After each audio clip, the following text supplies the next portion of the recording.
Yeah, you and I don't get a chance to talk all that much anymore.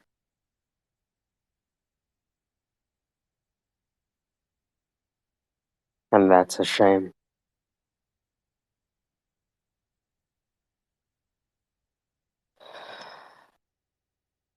But in a lot of ways, this is the life you chose.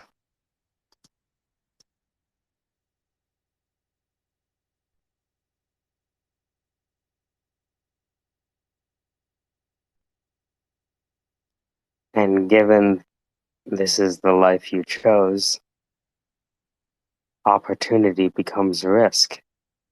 And risk, opportunity, flipping like coin heads, determining fortunes.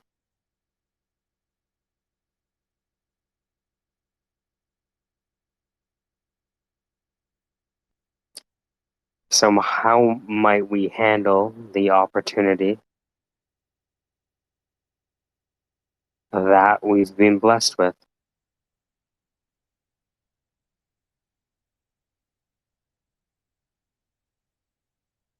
The only next step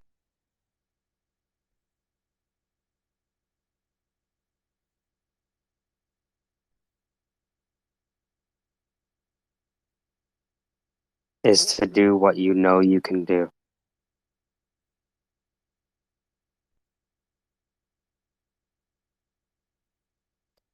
The only next step is to do what you know you can do, or not. You ask yourself, does this path have a heart? Because a path is only one path of a million paths, and they all lead back to the same place, which is nowhere. So before you take a path, ask yourself, does this path have a heart?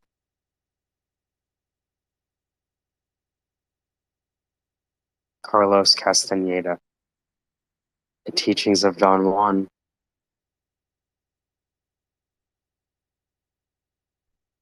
So the question is, how might you know if this path has a heart?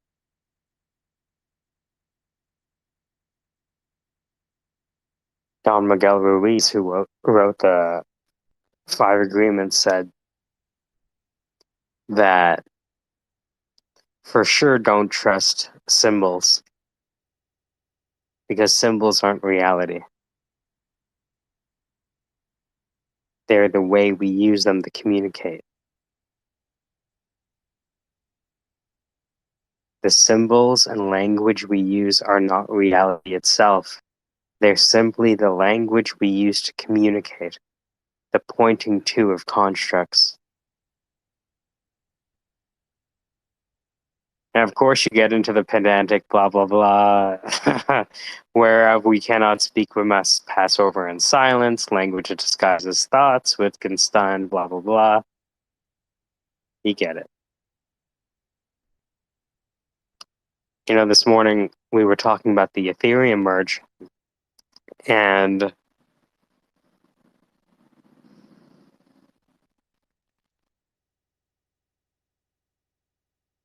there was really nothing to say. You know what I mean? There was actually really nothing to say. Like, all right, it's happening, great. Place your bets and get on with your day. Place your bets and get on with your day. Paul Cortese. You have an opinion, that's fine. Trade on it or shut up. Reminds me a lot of the. You ever watch Glenn Ross? And you see Al Pacino making the sale? It's fantastic. I was watching that the other day. Um, and the camera work is crazy. Like, I gotta rewatch these movies, man. Watched them when I was too dumb and inexperienced to understand what I was really seeing with my eyes. The cannibal one is crazy. I put it. Are you talking to yourself again? Yeah, I never get a chance to talk to myself anymore. You know what I mean? You ever feel that? Well, I'll just drop that back down to listener and listen to Yeah, yeah. the rant. No, no. I'm just hanging out. You know how it is. Just, So, but so, are you ready to raise? potentially, I think that I've I've got it down, like the thesis down enough, um, where it's scalable and investable, um, where it's, you know, it's a what I want to do is create like a SaaS a SaaS platform, really, where people can get immediate access to, um, that tactical strategic advantage.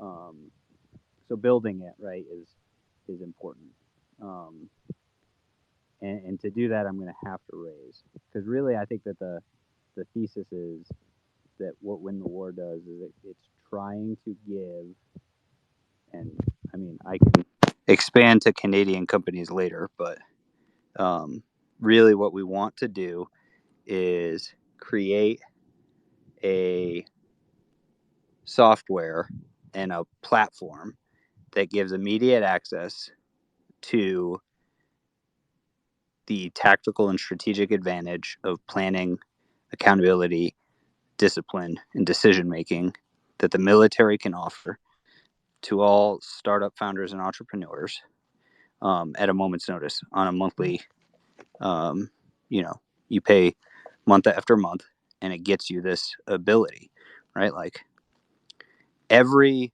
manager, every executive, every, person in any kind of leader role or should be able to just hit a button and access someone who kind of has some background in there on that person and say, what are you dealing with? What's going on? All right, let's talk this through. Because I think it's a huge advantage. So, and then, work on, what's your routine, what's your this, what's your that, right? All of that kind of stuff. So I'm trying to imagine. I wake up, right, and it's 6:30. Let's say it's 7:30 because I'm just starting out. I'm working my down to 4 a.m. Right, but we're starting at 7:30. What would I go through? Do you have it envisioned in your mind? Yeah, so right now we're using Quenza to try to get down like what works and what doesn't using a platform that already exists so that we can build off of that idea. Um, and so with Quenza, what we would like is you wake up at 7:30, right? You're it should have a button that's popped up as a notification on your phone that just says up, and you hit the button and it tells your coach that you woke up right at that time, right? And then you've planned what your day is going to look like in the app already. And so the next thing it pops up, it says, make breakfast. You finish making breakfast, you hit the button. Next thing that pops up is meditate. Finish meditating, you hit the button. Next thing that pops up, whatever, right? And so that's just the routine part of it, right? Because everything's based in the routine and the habits. But then, oh fuck, I have a really hard decision to make. Like my whole day is about to get thrown off by this one thing. Hit a button and you contact whoever's available at the time, right? And say, all right, this is what I was looking at. This is what I'm dealing with. What's the thought process, right? And then we kind of talk through it. Like, okay, well, is this an absolute must do? Is this and then we work on that decision making in real time. If it's difficult decisions, if it's easy decisions, make the fucking decision and take action, right? And then just hit a button and it says like changing my plan up, whatever. I don't know. I haven't like I know what we're good at and I know what we can provide. The question is, and what we were working on is what's the best way to do that? Um, Yeah, I'd love to talk you through the customer journey. So, for example, I wake up in the morning, 7:30, I'm tapping through a ritual or a series of rituals that are going to comprise my day that have been scheduled before the day began. yeah, So the day starts before the day is what I realized first. yeah. So the most important part of any morning routine is your night routine. A lot of people don't. Bang, A lot of people don't bang. Tell me about that. a lot of people don't understand that your morning routine is a three-phase operation. Phase one is preparation, which is your night routine. Phase two is condition set, because you can't have a morning routine unless you sleep. So condition set is sleeping. And phase three is execution of the morning routine. So the most important part of any operation is the preparation phase, and which means your night routine is the most important part of your morning routine. Setting out the right clothes for the morning so that you don't have an option other than to put on your running clothes and go to the gym. You know, setting out your glass of water to drink, doing those things that are going to set you up for success. So a lot of people don't realize is the most important part of any morning routine is phase one, preparation, which is your night routine. So your night routine leads into your morning routine, but how far do you have people plan their days or weeks in advance for So, this routines? Like, so, what is the initial intake like when you so have it's someone new? yeah. So when we get someone new, the first thing we do is we go over. Do you have a routine? So if you don't have a routine, what would you like your daily routine or schedule to kind of look like? Um, Why is a routine important? it grounds you in something. And like, I think a lot of people, the hardest part about having a routine is that they either make it way too rigid or way too flexible. It's a very balanced thing. So what we look at is you should have a weekly routine, and so you should have micro, macro, and meso routines, just like you have micro, macro, and meso goals.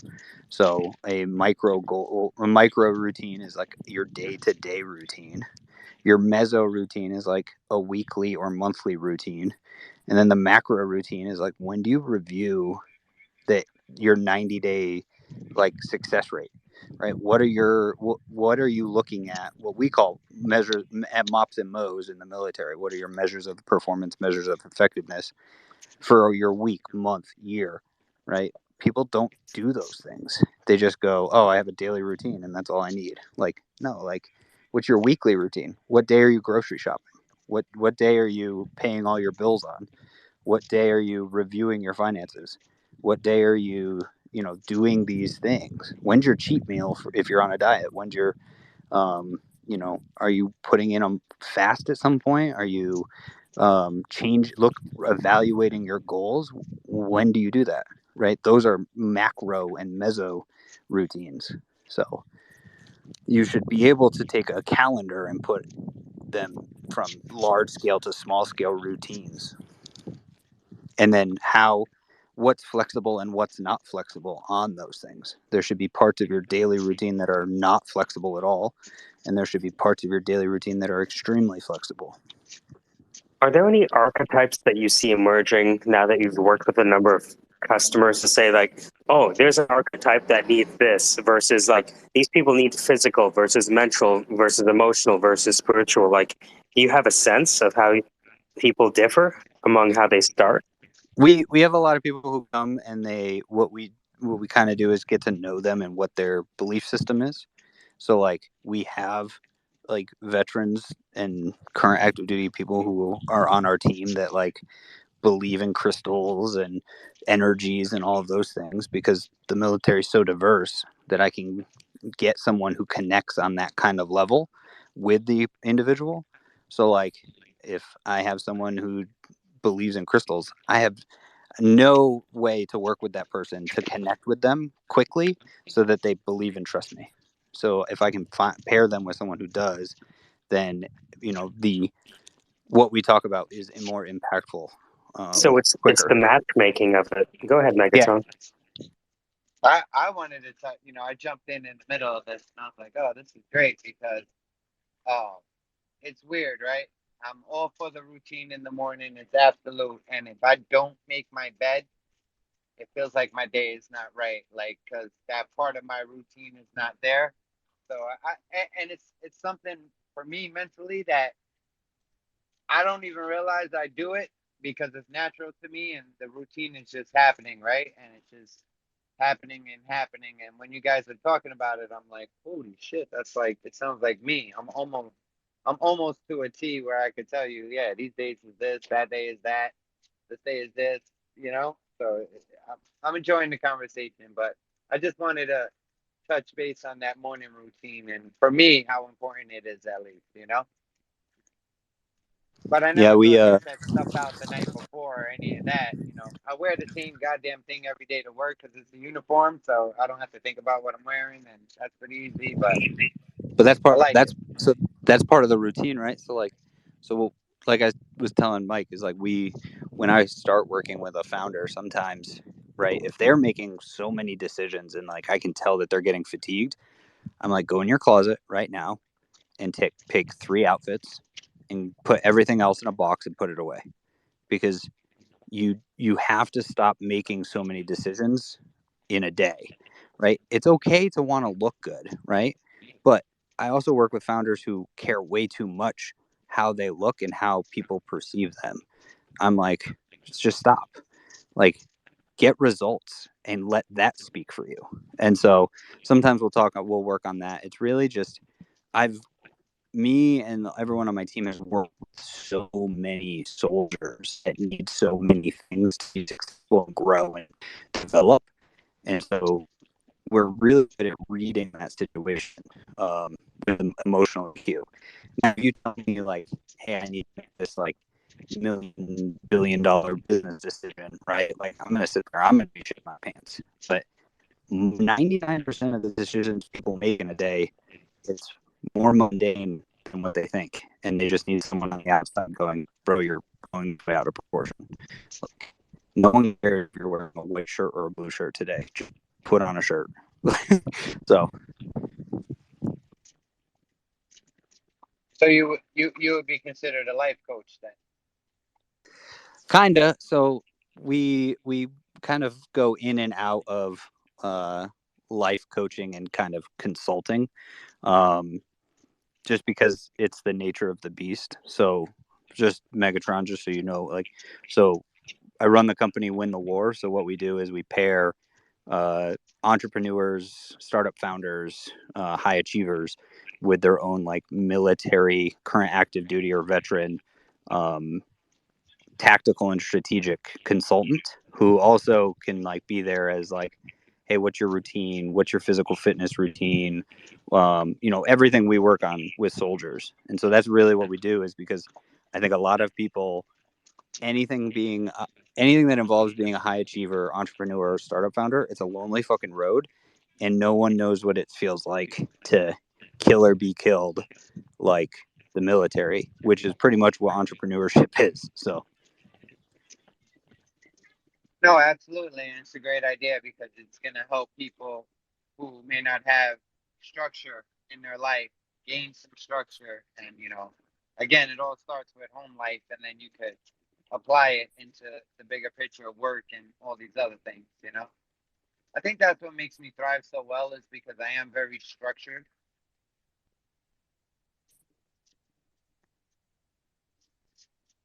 yeah, and so for the people who are extremely structured when they come to us, what we work on more is the tactical and strategic foundation. So like the military decision making process and things of that nature.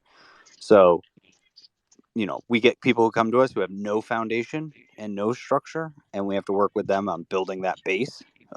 We have people who come to us and they're extremely disciplined and structured, and that's where we kind of focus in on all the other consulting side of it, right? So I think the beginning part is consulting on habits and routines. Then there's some life coaching in there, and then it's more consulting on the other side. So we kind of sandwich it all together because that's what we do for our soldiers. And so I just said, if I can do it for soldiers and turn soldiers into warriors, I can turn startup founders into killers. So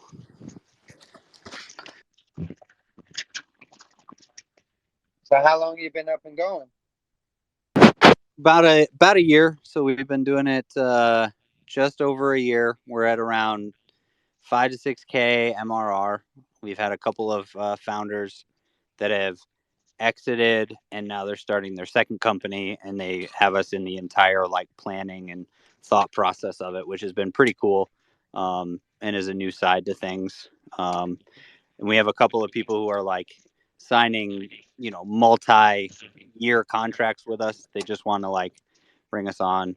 We just had one founder who is putting us with every one of the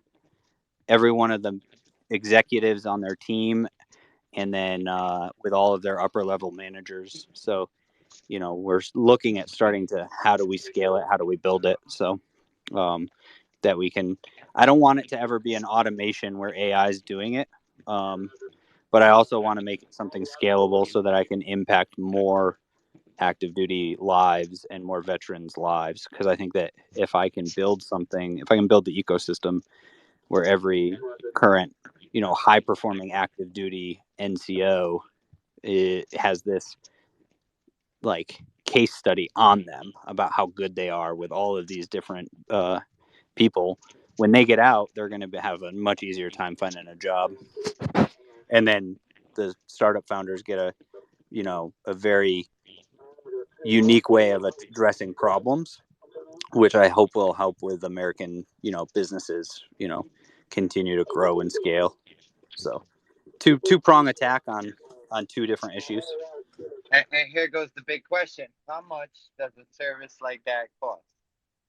Is it So dependent if on you the person, or what? so if What? you so if it's like, let's say you wanted to join up and you wanted a 30-minute phone call every week and 3 text messages during the week, just checking in, right?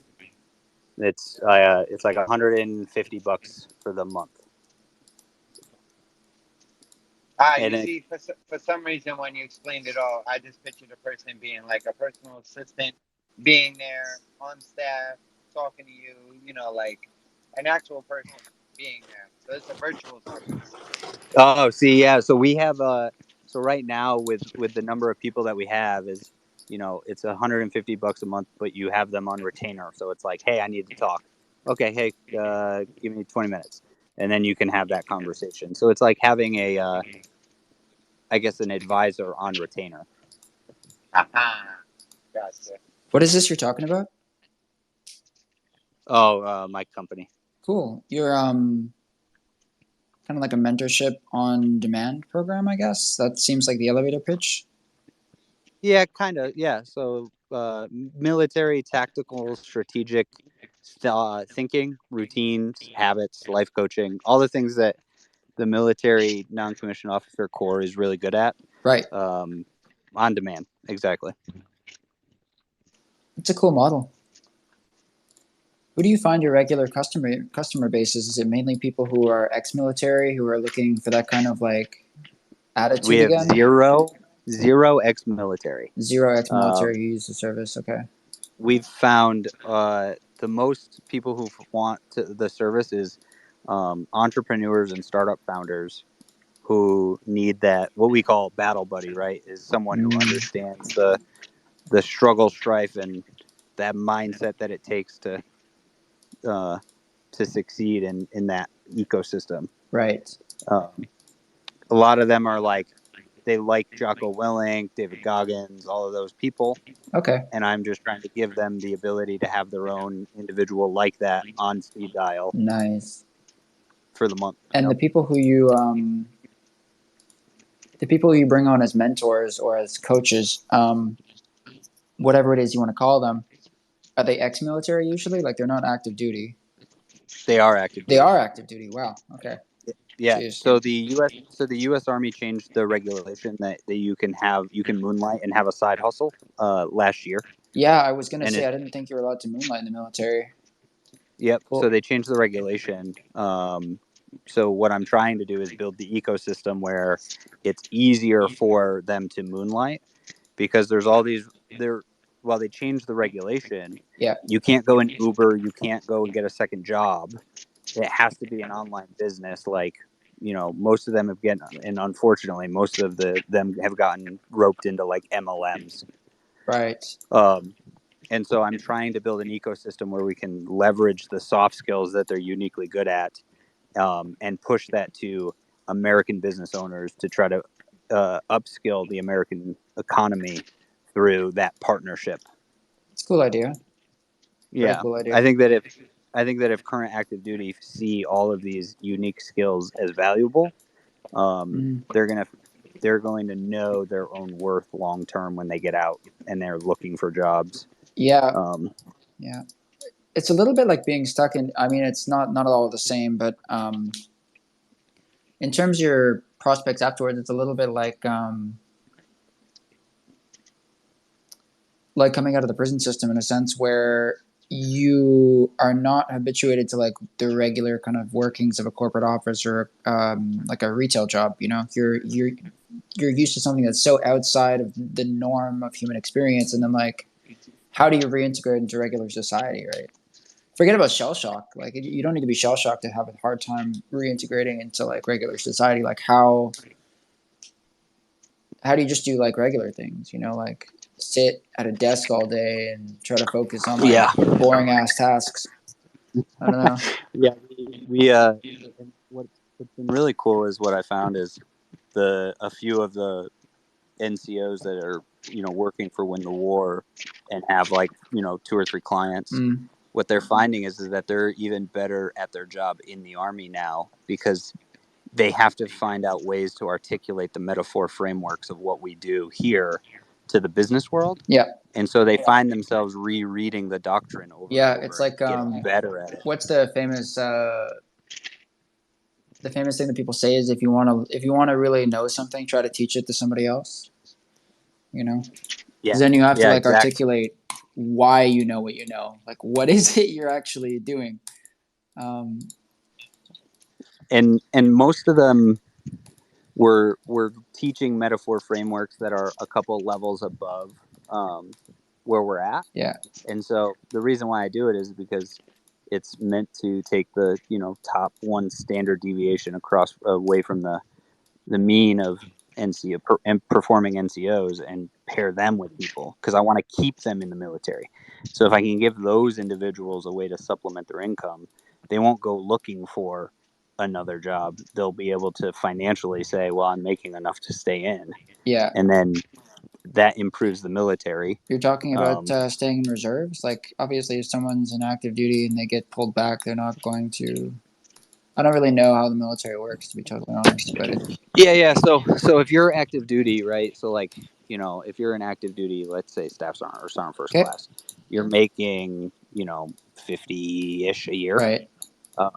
But there are jobs outside that will offer you 100 if you just go to college for that, right? Same skill set. Yeah, you don't get a military pension, but yeah, they. Exactly, but if I can get them an extra, $2,000 a month, these top performers, if I can get them an extra $2,000 a month while they're in active duty, well, then they don't have to get out because they're financially stable. Yeah, there's no incentive for them to go out and get a different job. And so they get to their 20 years, and then they've made a positive impact on the force by breeding and building better soldiers because they're better leaders.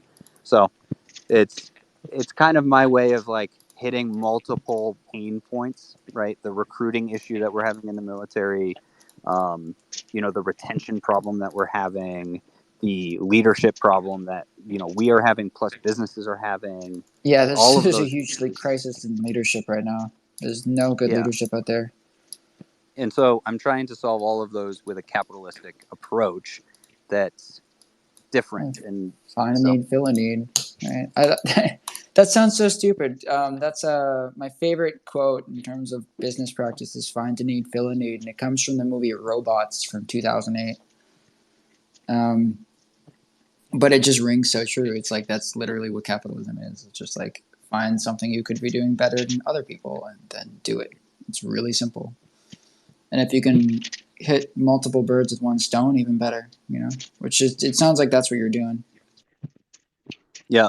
Okay. And I think that if I do it this way as we go, it might maybe shoot off into like two separate things. Maybe there's a leadership thing and there's a, life coaching thing, whatever. But I think if I just keep it the broad wave right now, and I keep the group that we're targeting in terms of startup founders and entrepreneurs, specific, then what we offer can be broad and we can start narrowing that down as we go. What we're doing right now is we're, kind of annotating all the different things that we've helped people with and how long it took and what we did to get there. We've had people come and they just are like, hey, I just want to be accountable. I'm writing a book and I need to write this many pages every day. And so we just call them every day and be like, how many pages did you write? Okay, you didn't write enough. Keep writing. I'm going to call you in 1 hour. And then call them back in 1 hour and they're like, hey, I got it done. And I was like, okay, cool. So sometimes people just need someone to like push them. Sometimes people need like strategic help making decisions or to analyze the risks, which is all what we do in the Army, which is why business school is based on Army tactics. So I just felt like there's groups like the Navy SEALs and the Green Berets that run all these schools that cost like $7,000 for a weekend. And, Jocko's got his musters that are $5,000 and all these things. And I'm like, that's cool. But like, I think that there's a daily issue. And how do you do that with and make it cost effective for people who are paper rich, cash poor? Well, you leverage the fact that most, there's a lot of people in the Army that are living below or at the poverty line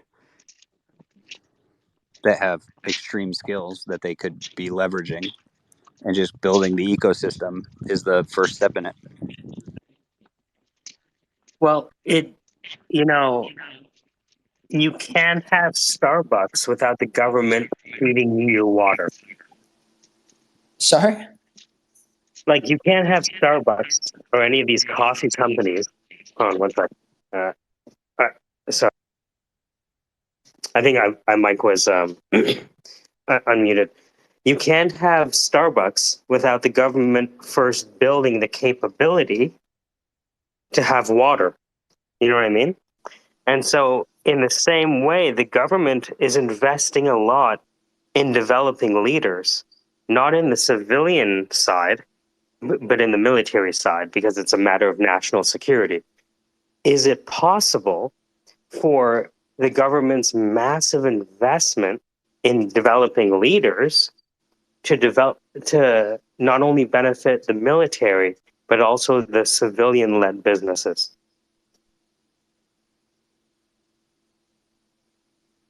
Yeah, I think that's what they're trying to find out, right? That's what they're trying to address. Or clearly there is a need because Axe is running his business and it seems like it's going okay. So yeah, it's just like, look at DARPA. DARPA created the internet, and now that's one of the major foundations of American wealth, right? I would argue, like, so when Zach, you were talking about the leadership crisis, what were you referring to? Because I have my idea of that from my perspective as somebody who works in marketing, and I'm sure you have a very different perspective on that. There's a few leadership crises going on right now. Number one is there is a conflation and confusion between management skill and leadership abilities. And I think that people are not understanding when they're a manager versus when they're a leader and what is required of those two positions. I think that number two is that there is a micromanaging issue because people are conflating those two, which is why people don't feel that they're able to go and express and grow as a person in the workplace. And then lastly, I think that there's a misunderstanding of what employees are supposed to do. You will never get an employee to be as passionate about something as you are as a owner or a manager or a leader in an organization. So understanding that and understanding that your job is not to motivate them to go above and beyond every single day for hours and hours. It's to get the best out of them within the hours that they are working, and like making sure that like what the minimum job requirements is good enough for, and that you're hiring people that are getting that minimum job done, and that it's enough for the position. Not that you are putting 20,000 different things on top of someone just because they took a job, right? Like, Yeah. and so I think those are the unique issues, and I think that that's the same issues that we're facing in the military, which is why I want to keep Yeah. the best ones, the best leaders in. And to your point, Mike, where the military has been and always has been creating leaders who are solving a lot of business problems outside. The issue is that it's mostly officers who are getting those opportunities, because they have a little piece of paper from a school that says I'm educated in things like botany and ecology, and somehow that plus military leadership equals I can get a high six-figure job at IBM and Amazon and all these other companies. Yeah. I want to give that same advantage to all companies by using military that are in right now. And I also think that if a bunch of entrepreneurs and startup founders are interacting with a military advisor, who's in right now, when their kid one day is in high school and goes, Dad, I don't really know what I want to do, or Mom, I don't know what I want to do, that parent can go, look, like 3 years in the military, you will get free college, and you're going to learn more about yourself, and you're going to get all these habits because I had an advisor and this is what they did. And right, like, and so, not that I think that, right, like, it's not a military industrial complex. Like, I think war is, it's a whole different thing, but we're in a non-wartime like army. We should be able to recruit now more than ever, because you have to serve 3 years, and all of a sudden you get $56,000 for school, not to include yellow ribbon. Like, I can use my GI Bill tomorrow to go to Wharton Business School, and it's for free. Like, people don't realize the number of benefits. Not even people in the military realize the benefits. And I also think that what I've found is I've had a lot of guys in my company who come to me with new business ideas because they're working with business leaders. It's reframed their mind to see solutions in a business way. And so now there's a lot of military issues right now that I have a notebook full of ideas of businesses that could be built, just because I have this group of NCOs and leaders who are now looking at it from a business. Is it scalable? Is it monetizable? How would I solve this? And so just by pairing the top leaders that I know from the enlisted side, they're solving and looking at problems in our own world right now, and saying, how would I solve this with a business? So I don't know. I'm always looking at opportunity, and I really think that there's so much talent, and the fact that they are now able to access a level of talent from the military, and all they're doing is just going and joining MLMs and, getting roped into some of these, like, I don't want to say they're not scams, but there's a lot of people who have like taken some sort of coaching class, and then they're selling that same coaching class for like half the price that they were paid for it, and then just like down the river, it's this circular thing of no one's actually coaching anyone. So, but yeah, so we literally have done zero marketing. We just put an ad on Fiverr. All of our clients have pretty much either come from Twitter Spaces from the Syndicate, or they just organically found us on Fiverr. We've had 250 clients. And we had a wait list of like 500 people, but I was dumb and an idiot and didn't collect emails, and I didn't do the things I should. Christ. I didn't do the things I should have done because I was, I literally started this on a It's whim. growing too rapidly. Yeah, I started this on a whim on my own, like just thinking, and I was just Yeah. like on Fiverr with just me, and then all of a sudden I had a wait list of 500 people, and I was like, all right, how do I scale this? So then Well, I think the name goes a long way. You got a memorable name. That's half of starting a good business. thanks. Honestly. So yeah, so Yeah. it's been a roller coaster. I wish I had, if I had known that there was such a need where I was going to have like 500 people reaching out and then not being able to get back to all of them because it was just me. And by the time I had built the team and like gotten it all done, and right, um, we had a couple people that were like, "Hey, like I had to go with somebody else," blah blah blah blah blah. And I was like, "Okay, well, Yeah. if you want to come back." And then Fiverr doesn't give you the option to like really get people's emails and collect that necessary information, which sucks. And then so started building like kind of like, I don't want to say my funnel, but I wrote a couple ebooks on habits, and I've started to talk in these Twitter spaces about what I'm building. So I'm trying to build more of that groundwork. Um, and then I got people like Mike, who I've just talked about the military decision making process, and he likes it, and he sees it as like that valuable metaphor framework that he can use. Changes your Yeah. perspective, but yeah, so just learning every day, and then trying to build something, because I'd like to get it to a point where my co-founder can like take it and run with it, and then I can focus Yeah. on other things. At some point, you'd like to become the ghost in the machine. You know. Yeah, we had kind of the a couple yeah. VC funds that came to us and were like, "Hey, we'd like to pair you with like every single one of our portfolio companies." And I was like, "How many portfolio companies is it?" They're like, "It's like 100 and some odd." And I was like, Not scaled enough. I'm not big enough for that. I was like, "Bro, I have like 4 people." Like, I and so I was like Well, trying to figure out how to do it, and I and then I took on too many, coaches, and I was like, yeah, let's go. And then I think standards dipped kind of a little, and so like I had to get back to basics. So that's where I'm like, yeah. that's why I said to Mike is like, I think if I just raised money, I could go fast and slow at the same time, right? Like slow is smooth and smooth is fast. Well, it sounds like you need. I mean, no man's an island, right? No person's an island. I think maybe if you did want to scale, you would need managers, or you would need some kind of person to help you steer the ship.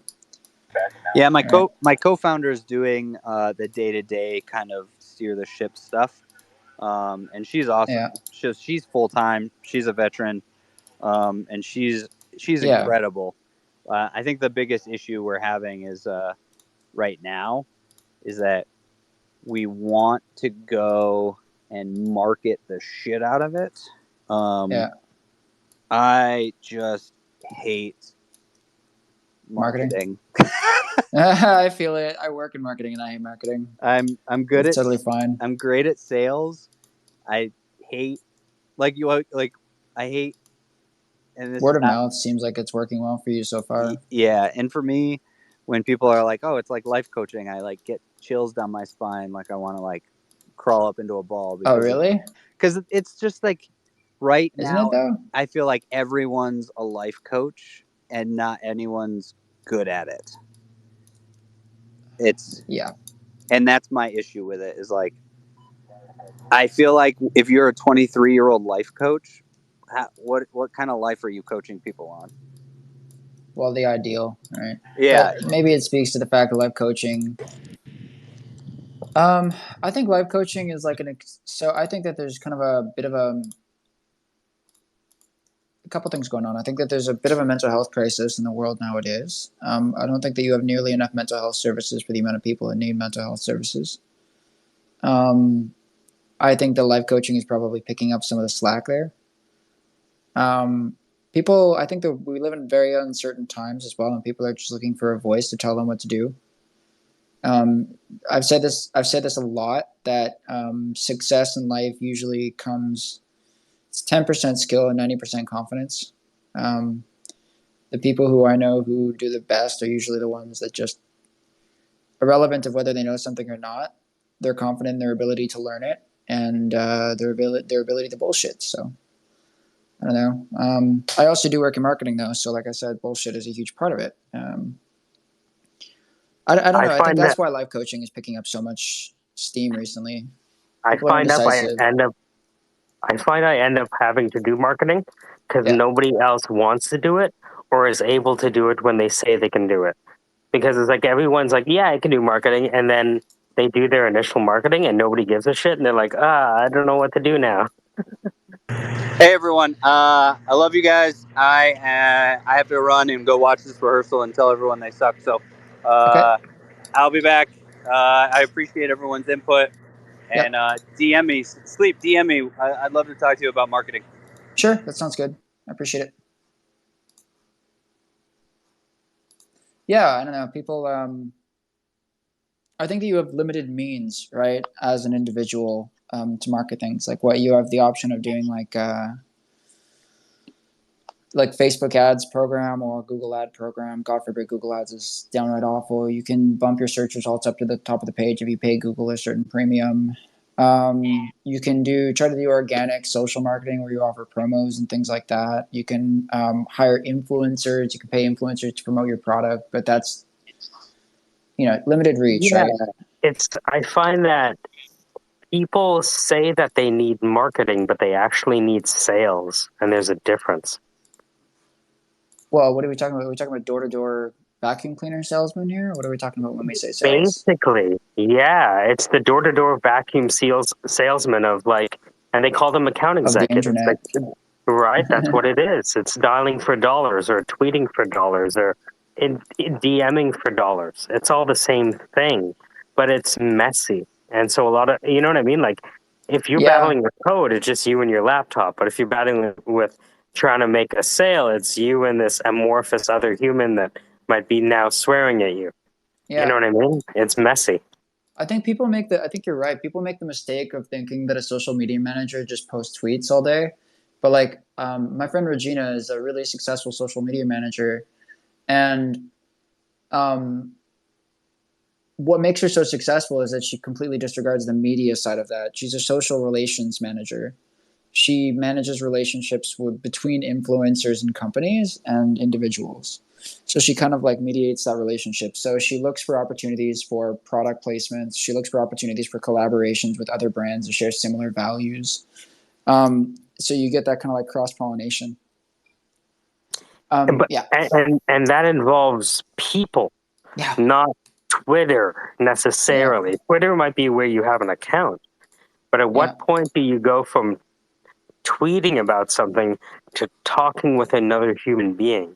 Uh huh. And and there's a lot of people who think that they can use all of this online stuff to achieve marketing objectives. And I don't think they're thinking enough about how much human to human contact it yet Yeah. still takes to bridge that gap.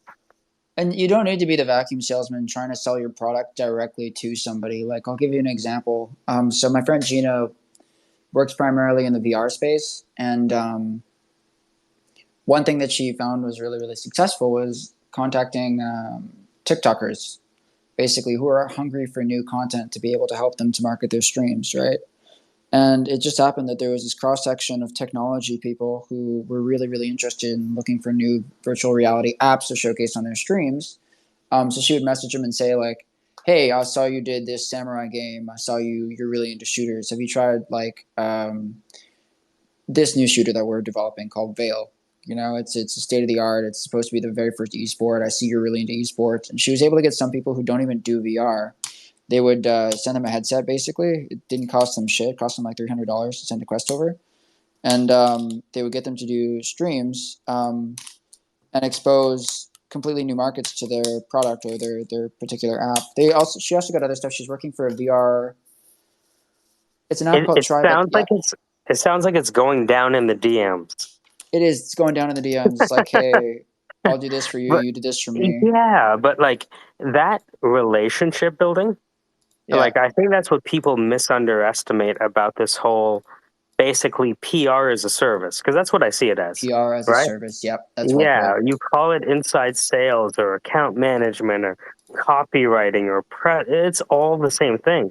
But it's like, what separates someone who can do all of that online stuff and then actually sit with a person and bring them to a decision? That is not easy. Yeah, yeah. I think the passive stuff is like the sales, the marketing funnel stuff or advertising funnel stuff where you have like a banner ad and somebody clicks on it and that sends them to a website where they have to click on something that sends them to like a, it's very passive and it's supposed to be very cheap. And that's the whole point, right? Is it costs you like cents on a dollar on those sales that you make, right? So it's very affordable. And people often think that that's the way that they have to go if they have a small marketing budget. But I think you're getting more bang for your buck if you do this like, the problem with doing just regular digital advertising is that it only pays off if you have scale. If you don't have scale, you're not making enough sales to make it worth your time. You're getting more bang for your buck if you hire somebody or individually as yourself, go out there and try to take a sales strategy instead of a marketing strategy or advertising strategy. Yeah. Good afternoon, sobering. everybody. Hey, what's Sorry. going on? Not too much. I wasn't sure when exactly to chime in. There was Please do. I've got quite a few thoughts on kind of what everyone's been talking about for about the last 15 or 20 minutes. For me, when it comes to management, leadership, and decision making, I like to know the issue or problem, and then I like to jump immediately to the solution area. My problem has always been everyone else seems to get caught up in what I call a problem loop, where they go through each individual emotion on the same problem. And it's just a vicious loop, and it drives me crazy.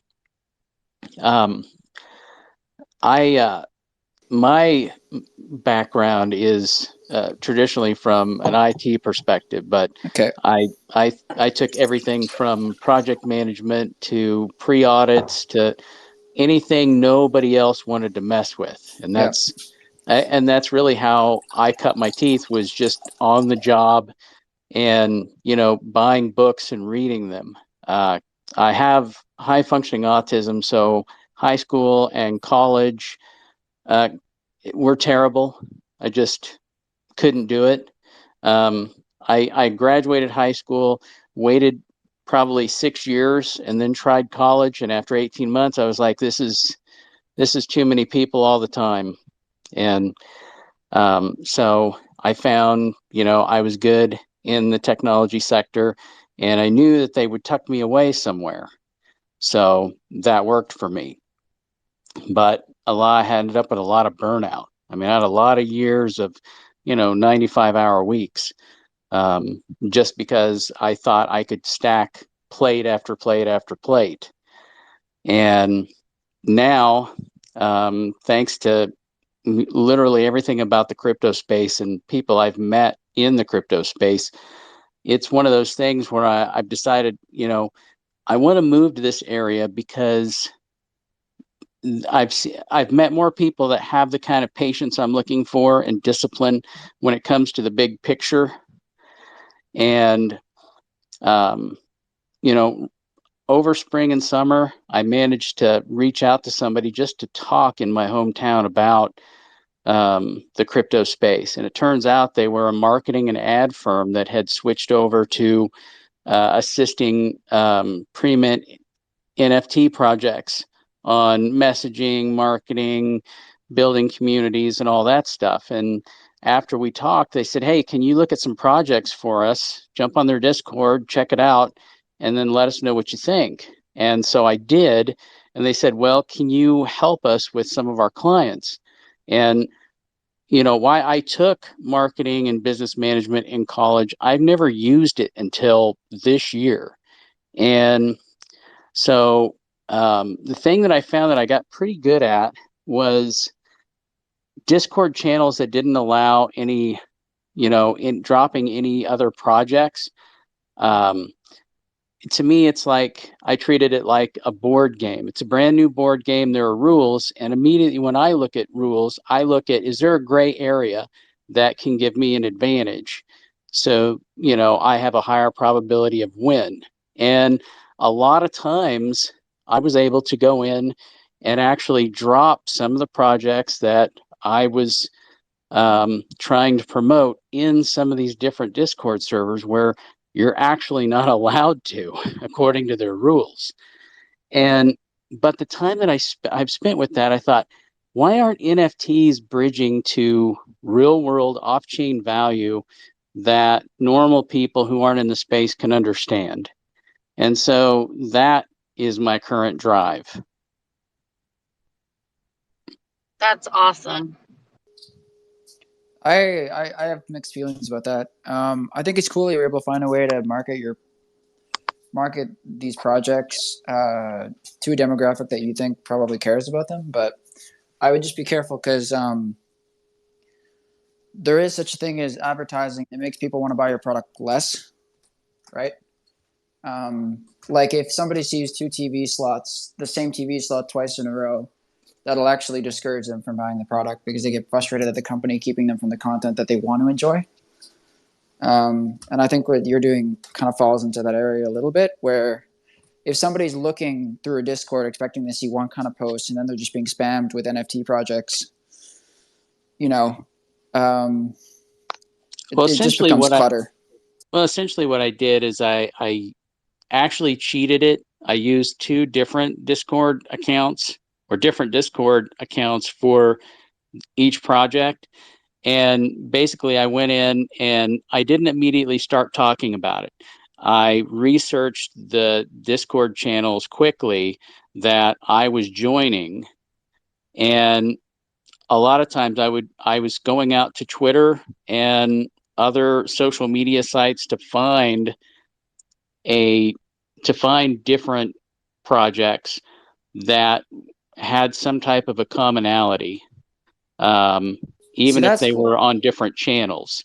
And then I would start engaging. Like, for instance, one of them was Authentic, and it's a project out of the Netherlands where they take a 3D, you buy the 3D NFT, and then they can 3D print it and send it to you. And it's something that you can, put on your shelf or whatever. And so I started going out and finding other 3D and dynamic NFTs, and I would start asking questions like, I really like the art here. Is there a possibility that you might put on your roadmap the ability for people to have, to be able to not just purchase the NFT, but a way to 3D print this character?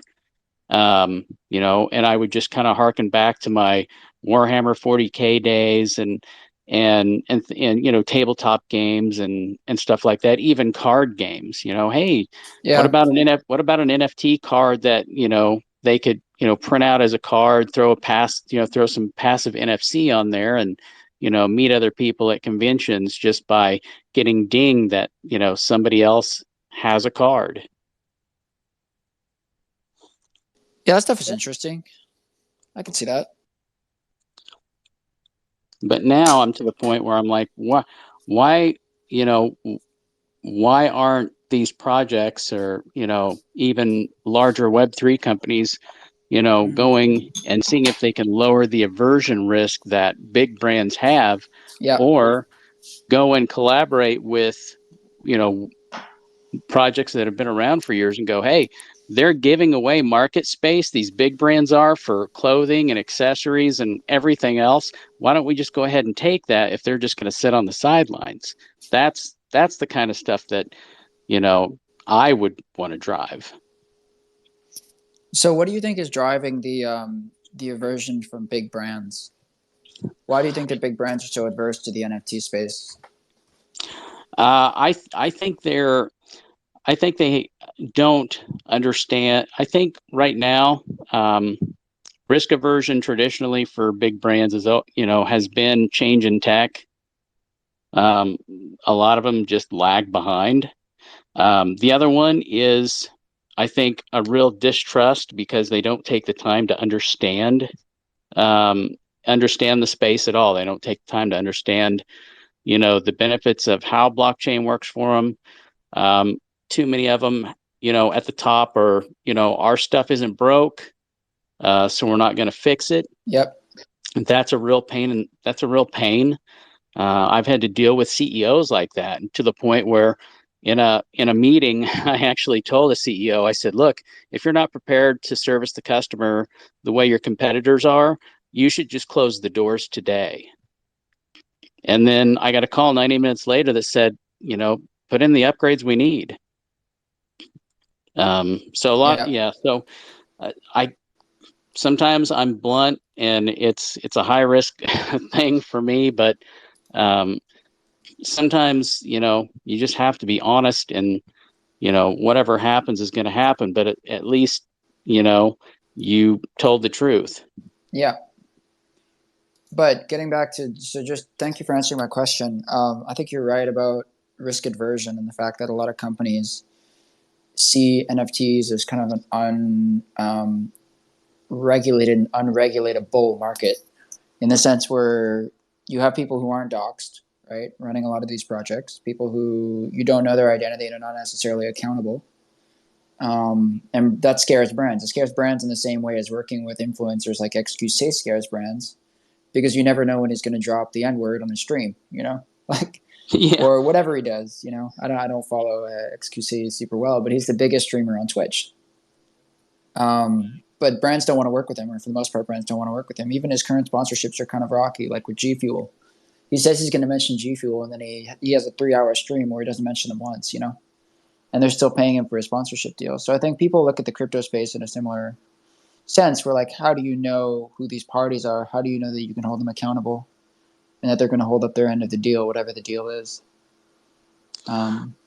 And that's why, it's you do a real service. Everyone does a real service to themselves to take a lot of time to look at, who you're going to deal with. Yeah. And, look at some history, look at some background. I would be probably very, very selective going in to, take, a project that wants to that wants to see if they can grab some market share. There's a variety of ways to do it, and there are ways to do it that can draw real attention to themselves with, especially in the 3D printing space. There's 30 or 40 different types of material anymore in a variety of textures that you can 3D print with. And I'm thinking, why not go after some of the accessory industry, merge that with NFTs? There's plenty of newer solutions out there to ensure, proof of ownership, which I do like. And you have outfits like Polyfill that they recycle plastics and sell recycled plastics. So if you're concerned about the environmental perspective, there's your environmental perspective, and it ends up being a win-win. Yeah. It seems like you're pretty relatively knowledgeable about 3D printing. Is that something that you practice? Do you have a 3D printer? I don't. Getting into spending time with the guys from Authentic.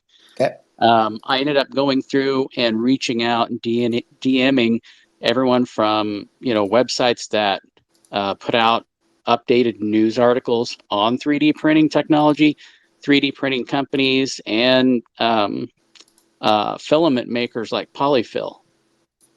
And, I just started reaching out, DMing them, just seeing kind of, their lay of the land. I have to admit, that's the one thing I love about working in marketing. It has all of its faults, but I have learned so much about so many different industries.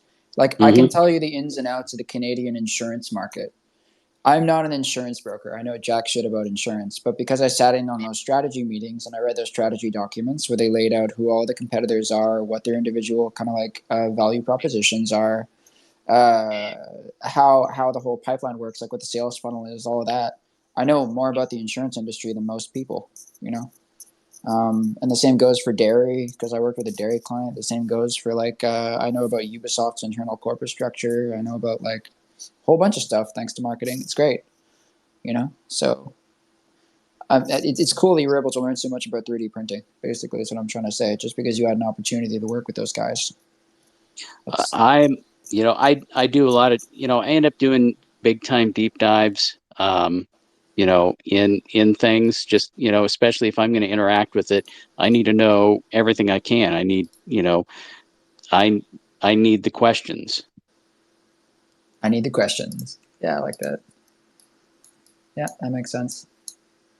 One thing I've always wondered is like why there isn't more crossover between 3D printing and traditional molding and sculpting technologies, like or processes. You see it a lot in restoration work. Like when they're restoring old buildings, they'll do a 3D scan of a molding and then reproduce it, cast it, and then put that back up there to replace the broken one. But you don't see it a lot for commercial applications, only for specialized things like that.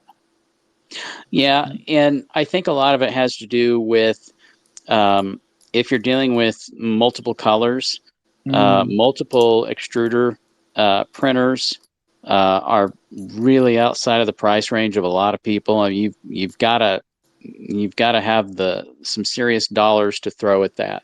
Yeah. Yeah, I guess that makes sense. But why? Like, I've never seen a 3D printing candle business where they 3D print like you upload any 3D model and they'll send you a candle with a wick in the top. That'd be super easy to set up. You just get a reusable putty mold. You 3D print it, press it into the reusable putty mold, pour the wax in. You can reuse that mold material as much as you want. Probably get a good 20 uses out of it before it stops working. Yeah. There, and I'm starting to see if you look up a lot related to where 3D printing is going. There's a lot more commercial applications that are starting to pop out now. Being able to 3D print with metals and the like. So I think it's coming. The commercial applications, yeah. I did see a cool company the other day that allowed you to. What they had done is they had paired together Mid-Journey and an on-demand. They basically paired together Mid-Journey, a custom script that they had written that took Mid-Journey exports and turned them into repeated patterns, and then an on-demand printing service, third-party on-demand printing service. And what they did was they made it so that you could custom generate your own wallpaper and then get it printed and sent to you. Oh, that's cool. Yeah, yeah. That's you cool just if you're into wallpaper. You put in a sentence like whatever you want for your wallpaper. Literally, you just search it, and yeah, I mean the quality wasn't fantastic, but as a gimmick, it was a really cool idea, And I'm sure there are a lot of people who aren't super concerned about the quality. They'll see that and buy it anyways, Well, I think a lot of that stuff starts as a proof of concept that catches on, and then then you're detailing better imaging, better print quality, better saturation. It all starts somewhere. Yep. One thing getting into especially 3D printing and needing to deep dive into that, it really got me going away from it.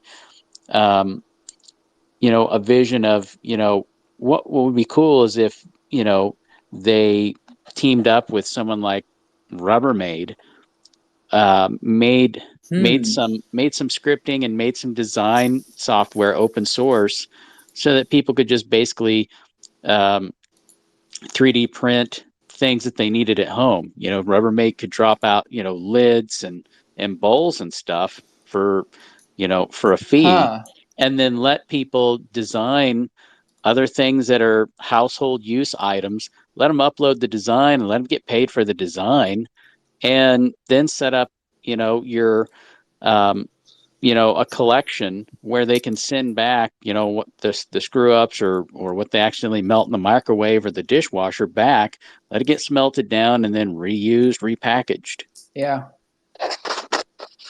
Like, what's the name of that website? It's not Thingamajig. It's Thingiverse. Yeah. So why hasn't Rubbermaid or some kind of like plastic polymer company created their own version of Thingiverse? I guess that's what you're getting at. Yeah, and that's that is where, that's where I'm at, kind of in a transition point. Now I'm just, I'm reaching out in spaces, DMs, or wherever I can, which is a huge change for me. 7 months ago, I'm rarely outside of the house. I'm doing remote work, so I don't have to be anywhere. And now I'm finding, the space has grown on me enough that I've just decided, I'm gonna take some chances like everybody else does, instead of, keep myself tucked away. Yeah, that's interesting. I'm kind of in the keeping myself tucked away phase, but I applied for a job recently at VR Chat. I think I spoke about that in this chat, and you were giving me there were some people in this chat that were giving me advice on like how to apply. And it's funny because as part of the application process, they were asking you like, why do you want to work at VR Chat? But in the sense of like, what is it that you think we could be doing better, and how are you going to come here and improve that? It wasn't like, what are your skills and what can you bring to the team to help us solve our problems? It's, what problems do you see that you can fix? Yeah. Which I thought was great, because I've always been in this situation with agencies and marketing companies where it's like, okay, what's your CV? This is your CV. Cool, awesome. Yeah, here's your list of problems for the week. Oh, great, you finished those? Awesome, next one. And I'm not.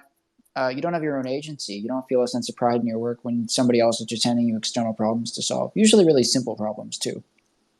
Yeah. I like the idea of taking the initiative to reach out to people because you see something they could be doing better, which it sounds like that's what you're doing, or you see a potential opportunity for somebody to collaborate with somebody else, like synergies between like market product fits, things like that. Yeah. I'm taking a bold step this year and going to my city's startup week. What are you pitching? Or are you just attending? I've got some friends I'm meeting for coffee tomorrow, and I'm gonna pitch them on two things, or actually just maybe two things, but one, which is weird because I've never used writing in this way. I'm writing a series I want to launch in 2023.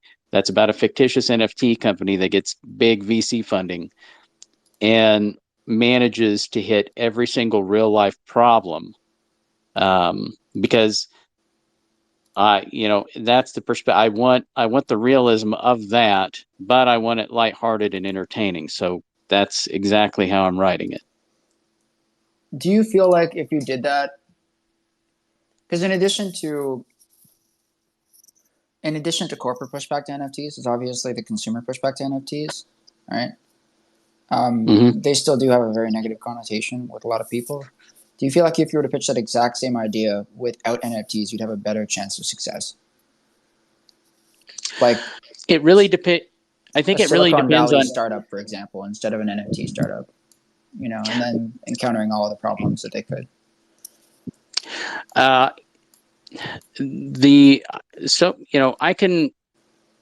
I'm writing it from a perspective that a lot of the problems that NFT startups have, other startups have. Yeah. But it'll also depend on, who's sitting in for the pitch. Kind of right. What they lean more towards. And, I don't have anything to lose. I've just now got the characters flushed out. I've got the epilogue, and I'm a quarter into the first episode. So that's awesome. How are you producing it? Like, what's the actual medium? Are these short? It's an episodic like web series. Is it like a cartoon? Is this it's a book, like proper like written book? I'm actually this winter I'm gonna reach out and start talking to some of the people I've gotten to know in town to see if they want to just do just do a test run, film it, probably Right. be more sitcom style, Okay, cool. I feel and that. toss it out on YouTube and kind of see what the interest is. Like I said, Yeah, like a you know, pilot. yeah, That's cool. It's funny. I've got a buddy. My buddy Cole is a stand-up comic from LA, and when the pandemic started, he basically all the open mic nights and stand-up clubs went undercover. Right? They all yeah, stopped. Some of them tried to do the Zoom thing. Some of them just started doing stuff in their apartments. But the whole industry shut down overnight, basically. So yep, he took to VR and he started a show called The Crabston Show, which is a virtual reality talk show where he interviews guests as a crab. So he's like a crab wearing this tuxedo, and he interviews talk show hosts, or he interviews people. He has about 200 episodes now. He's been doing it for 2 years, and usual attendance, he gets about 50 Twitch viewers and about 50 people who attend the VR event. So actual like live audience. But he's planning to move away from that format soon because it's getting a little stale, and he's going to move towards kind of a more episodic situational comedy, like lightly scripted sketch format. So okay, yeah, it's funny because I'm kind of undergoing the process of figuring out like how that works as well because I'm providing technical support for him. okay, So we're trying to figure out how to do it, how to use instead of using VR as like a gaming or social gaming platform, we're trying to figure out how to use it as a production medium. And like how can we layer traditional production processes on top of like VR screen capture in order to create something that looks much more polished. Like we don't want it to look like a video game. We want it to look like it was like rendered in 3D in Maya or in Cinema 4D or something else. I'm trying to figure out how to okay. use AI to do post processing overlay effects and stuff like that. I don't know. We're testing out a whole bunch of stuff, so I'll let you know. Or basically, just check my Twitter post, and I'm going to be posting about that soon. So yeah, maybe it could be helpful for what you're doing. I don't know. Well, my plan in getting it launched is I'm going to want to. I'm considering going kind of the Web3 film route with Okay. it, and that is to offer an NFT, a certain amount for each character, and then one that is quite a bit more uh, for partial ownership of the series. Mm, And then with each cool. season, I want to introduce a couple of new side characters Yeah. Okay. and offer an NFT um, on those as well. Nice funding. I'm just looking at the So, pinned tweets. Um, yeah, that's a cool idea. I think I'm trying to find something that's similar to that. I'm part of this group called Metaverse Makers. It's a Discord group. Bunch of really talented people. Anyways, they posted a thing a while ago. I can't find it, but it was like a choose your own adventure series where people who held like a very specific token were able to use that token to vote on the outcome of a story. That was cool. cool. Yeah, yeah, and they released chapter by chapter. So basically, they would release a chapter, then people would vote, and then they would produce the next chapter. And it was kind of like the community or the token holders were writing the story as they went. I like that. I like that. Yeah, I'll try to find it for you. Yeah, absolutely. Mhm. Yeah. So, have you found a lot of interest in this, or it's just like an idea you're pitching to your friends at the? So I'm going to talk to them about it tomorrow, Yeah. and they're going to startup week. They have established businesses in town, but they do like to stay, in the scene of kind of what may be coming and what's new, and Yeah. so if they say, if they're like, we like it, then I'm just going to sign up and I'm going to take my 5 minutes. I'm going to Yeah. drop it and see what happens. I guess you've got a monetization strategy, right? Your monetization strategy is that this is, I guess, going to be crypto based. So people are going to pay to obtain these tokens to be able to access the content or influence the content or something like that. So there's your monetization, your funding, right? Yes, and I yeah. want the series, the NFT ownership of the series. That's where I want the long-term reward for the holders, but also I want to provide value because I'll intentionally every other season be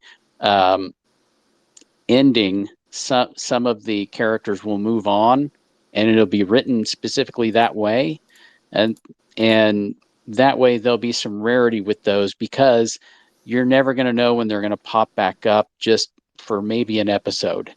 Yeah.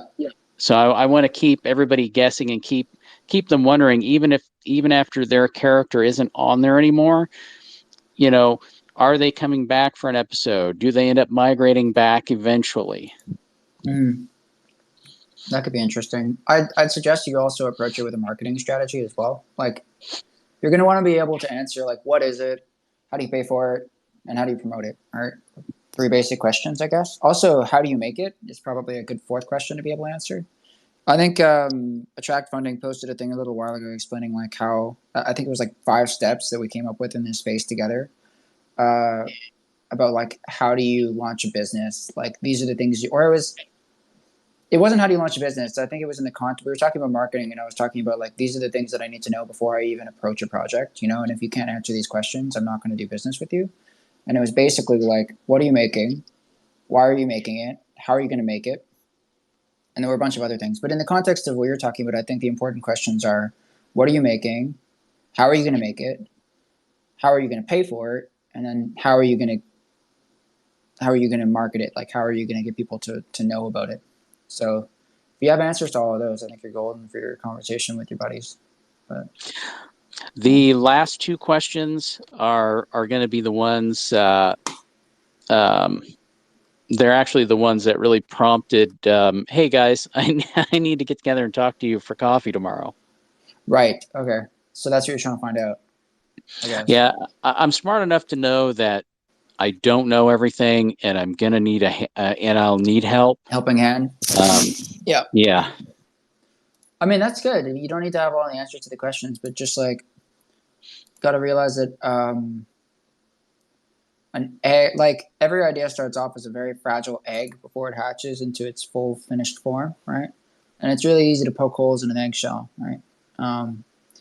So you need to make sure that the people that you're talking to are open-minded enough that they're not just going to poke holes in your idea and kind of laugh it off, Well, I'm fortunate to know one of the guys coming for coffee tomorrow has spent several decades in marketing and advertisement and public speaking.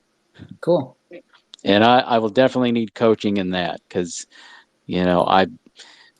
public speaking is a good domain. Yeah. Yeah. I love meeting up with people in person. I'm an art. Well, I used to be an artist. Now, like I said, I work in advertising and marketing. I'm an art director. But I recently started attending a drawing group in person with a whole bunch of artists, and we just get together every Saturday in an open public space, and we just draw together. And it's been so refreshing to be in the same physical space as other creative people who have their own projects going on, and we can just talk about them and bounce ideas off of each other. And I have 2 people that I'm already helping. It's like a real life version of what we're doing now, Okay. So I have one friend, he's a comic book artist. I have another friend, he's a concept, or he's a rigger and animator for Ubisoft, basically. Oh, cool. Yeah. My third friend does. He basically just does freelance art commissions, but he's an illustrator who specializes in accurate historical medieval armor and weaponry, which is really specific, super specific. But all these people, like, completely different interests, but everybody's just obsessed with each other's work, and I think it's really cool. And they all have ongoing projects. One of them's working on the 3rd edition of his comic book. He sold me a copy. The other guy, the medieval guy, he's looking at creating his first comic series, and we were spitballing about the idea of doing it as like an online web series using just like basic parallax animation techniques and a voiceover instead of doing like an actual comic. because the reach isn't nearly as good for a comic book as it is for for digital content. Yeah. Digital content travels much faster. Yeah, so I don't know, just cross pollination is so important, right? So yeah, I'm gonna let somebody else talk right now because I've been running my mouth for close to 10 minutes, 15 minutes now. So yeah, and I want to hear what everybody else has to say in the group. Just been taking it all in. I wrote that. What are you making? Why are you making it? How are you paying for it? How are you selling it? I think that's gorgeous. Yeah, simple questions. Yeah, I think it's how you probe thereafter that makes the difference, right? Yeah, I think people like it's not hard to make a good business. I don't think it's just hard to get started. It's hard to actually implement anything, right? Which we've spoken about before. Like you can have great ideas. Great ideas are a dime a dozen, right? But do you actually have the confidence to implement it? Like, are you Well, able to convince other people that your idea is good? Like, I mean, I don't know. look at calculus. Calculus was, co-founded separately, alone together by Leibniz and Newton, right? I'm sure there was a lot of other people who have half-finished calculus manuscripts, floating around in Yeah, somebody's family's basement. They're like, "Oh, it's calculus. Oh, he should have kept working on it. He would have been famous." yeah, Right? So exactly. there's a lot of people on the planet, and I assume that if I've heard of any idea, there's at least 50 other people who have either have a product doing that or have failed at it already. And that's just before you even take the next step. That's not to say you shouldn't launch. My favorite example is Zoom. We use Zoom a lot now to kind of teach each other stuff from the Yeah. syndicate. And it's like Zoom shouldn't exist. There was Skype, there was all these other things. And then somebody had the crazy idea and said, you know what? Microsoft is doing this wrong and Google is doing this wrong. And I'm sure a lot of people said, you're fucking out of your mind. That's You already taking created. on Microsoft and Google? You want to make a video Yeah. conferencing software in That's 2022? just, What the fuck is wrong are with you? you nuts? But somebody did it Or in and called 2020? Zoom. Dude. Yeah. But they did it. So when people say, oh, it's been built before, yeah, it probably has. But you haven't done it. Yeah. Is you doing it going to make it Could it be special built better? because of your domain experience? Maybe you've spent a lot of time in the trenches and you just know what all these keyboard warriors don't. Ciao. You Maybe. do it if you have a unique perspective. And is it better to lose or quit? Is it better to try and fail? Huh, that's a good question. Yeah, I think it's always better to try and fail. Yeah. Always Isn't better. it? As long as you don't put As long as you don't put your finger into the guillotine, you know what I mean? You need those as long as you don't hands. put too much on the line, We're going to need those fingers to press the mouse. Don't leave them in the guillotine. You know what I mean? yeah. Use it for the pastrami. Don't put your finger there. I think These it's good to be a these tools are gambler as sharp. long as you don't. There's nothing wrong with being a gambler as long as you don't bet money you can't afford to lose. Or have an extra kneecap. I don't know. Yeah, don't bet your kneecaps. I don't know. Yeah, I think a lot of it is. I think the reason that people don't do things is because the optionality. It's like, imagine if McDonald's didn't break everything down into combos. You know how much longer it would take for people to order, right? I don't know if And it would so, take longer. I get confused by the combos. I'm gonna be dead honest. but I you do, know what I mean, but right? sorry, Like I do. the Yeah, optionality is like leading people to get caught like deer in the headlights. Do I use a blockchain? Do I use an NFT? Do I use quantum blockchain NFTs? Do I use Web 2, Web 1, Web 3, or Web 6? Web Right? And then you 2. just sit there in a kaleidoscope of technology, not doing anything at all. Yep. Yeah, that's true. But I'm getting into that right now. Like I'm trying to find a good. I'm trying to find a good way to do style transfer with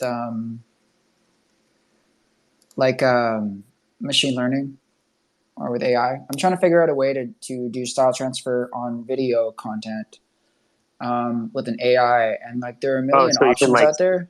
so you can like Starry Night some film footage. Yeah, but all see that people were doing a lot of research into that, like in 2016, and all of the outputs, like even in Montreal, actually, where I live, was a hotbed for that kind of research a little while ago, and there were a bunch of companies that came out, but their products are all like everything looks pathetic compared to what OpenAI is doing nowadays, and what you see with Midjourney, and what you see with like Stable Diffusion. Yeah. The most success Yeah. I've had is there are a couple of really good Stable Diffusion variants out there that allow you to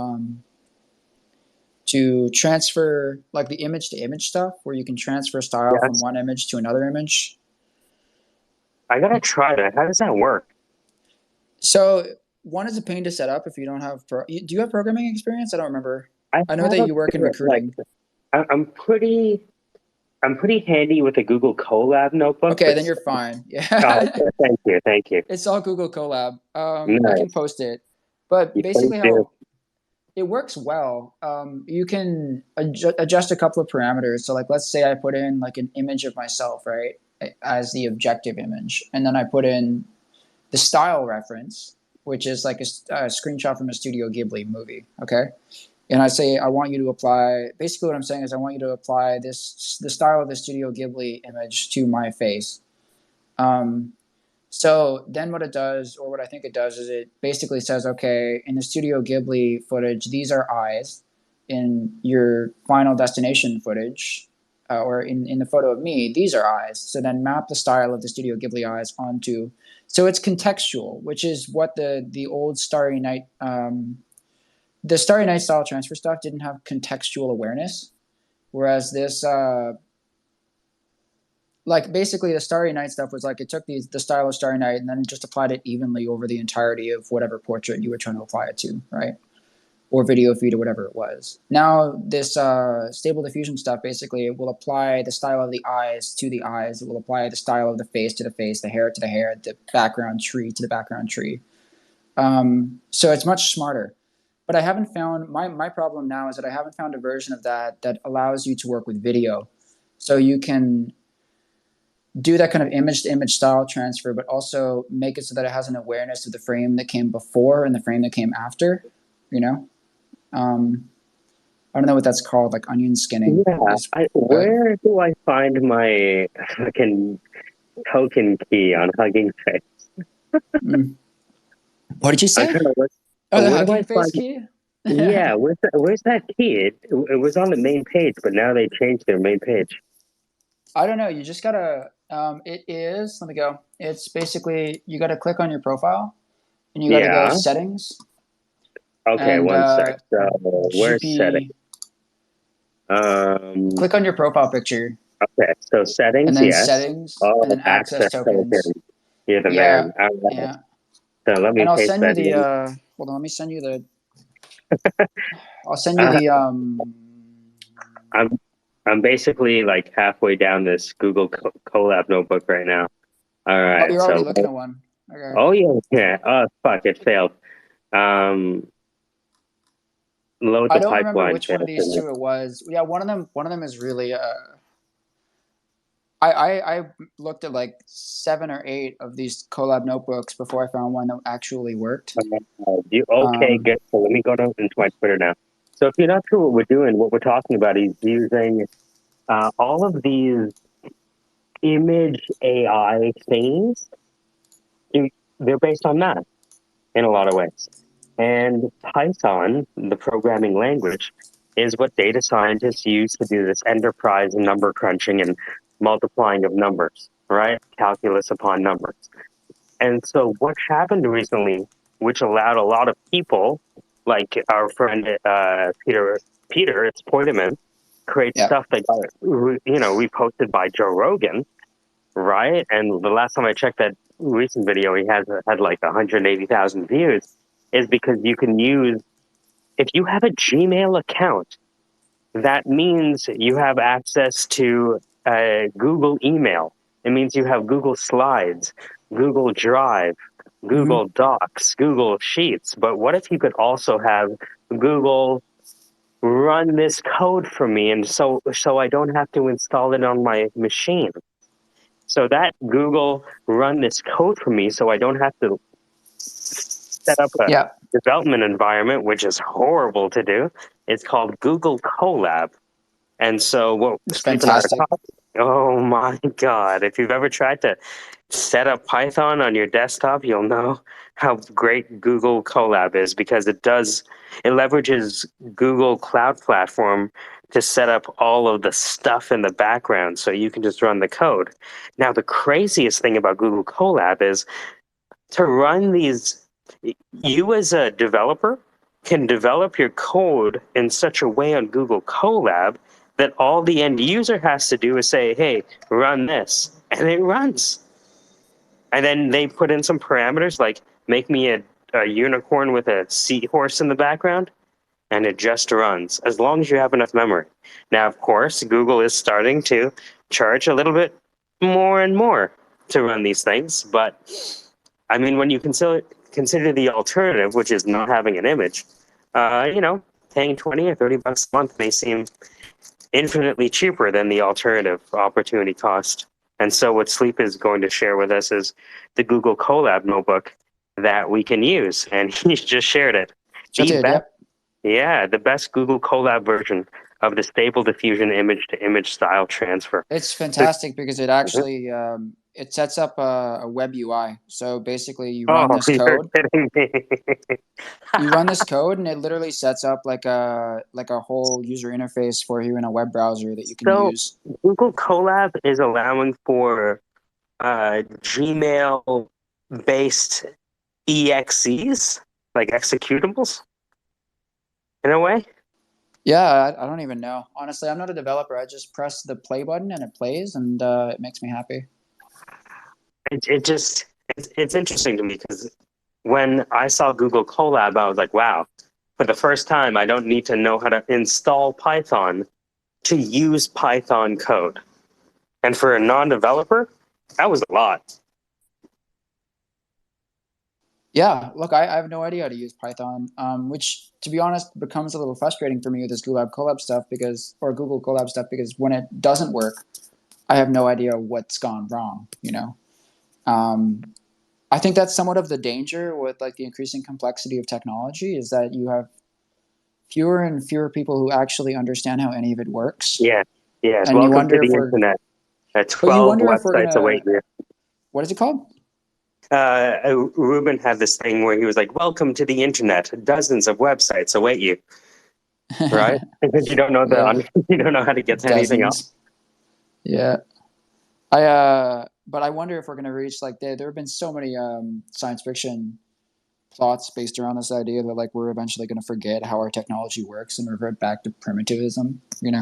Well, I mean, they've seen studies of how people lose their ability to um, geospatially be aware as they use GPS. Yeah. That atrophies. So there is a danger of the atrophy. Hold on, you're saying I just clicked on the link. You're saying it's just one cell? No, it's a few cells. Okay, No, so I it's a have few to. cells. Yeah, but it's really Okay. not that complicated. This one's really straightforward. Oh, beautiful. Too many sessions. Manage session. Let's terminate that I one. get that all the time. Terminate. All right, so let me record my screen here. Yeah, I hope this one works for you. I really hope it No. does. Well, Yeah. let's test it in real time. So I'm recording my screen right now. Let's see how this works. Can you So project your screen live to? that would be cool, right? I would have to open up OBS and then Okay, stream right. to Twitter. Yep. Yep. Your session restarted after a crash. Okay, so it crashed on me. It's supposed to crash. It actually says that in a little note. Oh, this will crash Colab. It's okay. Everything, Don't worry about it. everything will still be intact. Yeah. View runtime logs. Just go to the Warning. next box, basically. Don't Go to the worry about next the box. crash. Okay, Don't worry about the I like crash. Just that. ignore the crash. Yeah. I like that. See, Google Colab, allowing you to ignore crashes at the speed of clicks. I don't know why it crashes everything. I do wonder about the amount of bloat that I'm. All right, so Oh as somebody yeah. who understands Python, or someone understands Python, do you know if I'm downloading when it's downloading stuff? It's downloading that to your computer. Web3. Do you know what's happening in the recesses of Google Colab notebooks? So, like for example, when it says download download GFP GAN model, and GFP GAN model is like a gigabyte and a half. Is it downloading that gigabyte directly to my computer, or is it uploading it Google to somewhere? Drive. Google Drive. Drive. Okay. Yeah, right. Drive.google.com. That's where everything's going. So if you go to That's where everything's going. drive.google.com, you'll see a lot of the Python notebooks that you're initializing in Google Colab. That's the Brilliant. Okay. powerful thing, because like, you know, we were talking to Mel today, who's co-hosting, and you know, people don't recognize the amount of friction involved in creating a new account for people. Mm. You know, they were like, "Oh, create this new account," and it's like, I already have enough accounts, all right? And for me to be able to tell someone, "Do you have a Gmail account?" Yeah, all right. So you don't have to do much else. Just click on this link, right? Yeah.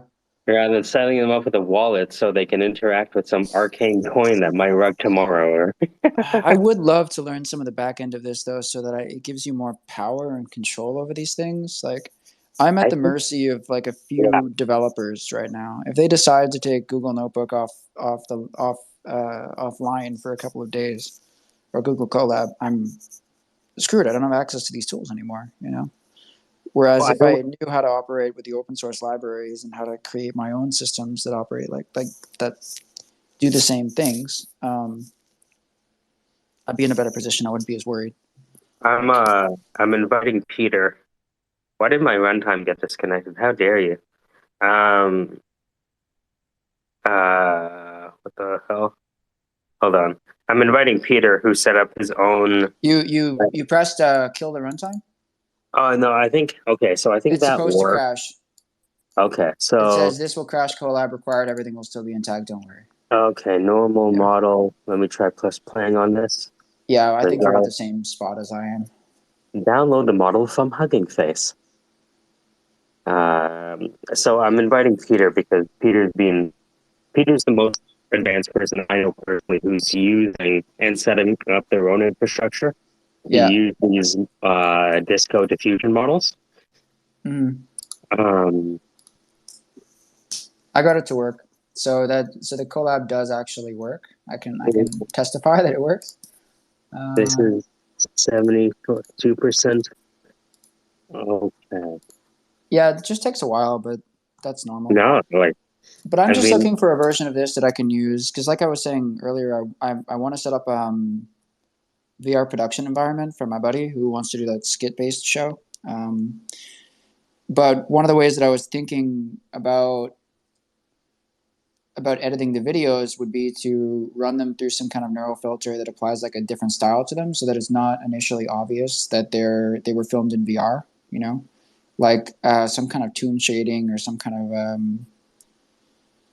you know, like Cartoon Network style shading with like the outlines and the kind of color blocks, like very, very plain color blocks, just to give it kind of a different aesthetic. And I was wondering if I could use a tool like this combined with maybe something like EBSynth, which is a style transfer tool for video. If I could use those two in conjunction with each other, then I could probably create something pretty smooth. Yeah, it's the tool chain, right? Like, yeah, how do you chain them together? Yeah, because, you know, we've been recording you know, over 100 episodes. So I always think about, okay, so if I curate, you know, an event consists of audio, which is essentially also a script, right? Then what is the process to take that script and make it into a film with characters? Persistent characters. 1 second. Image to image. Oh yeah, that's how I do it. So, right, the image to image thing is you upload an image and then you put in the prompt and how you want to change it. So like,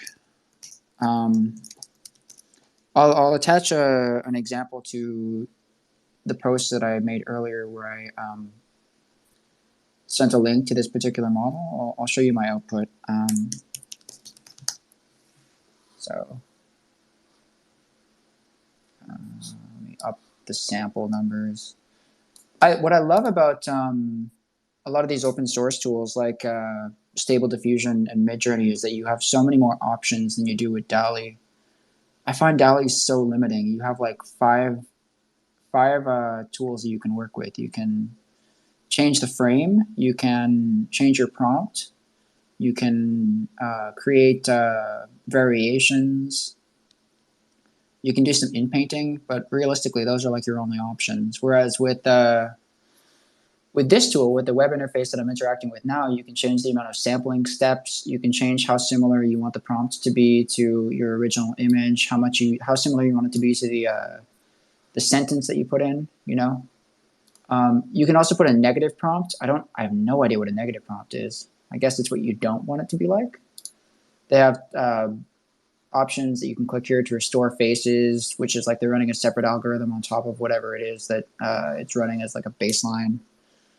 And that will help to like make sure that faces stay intact.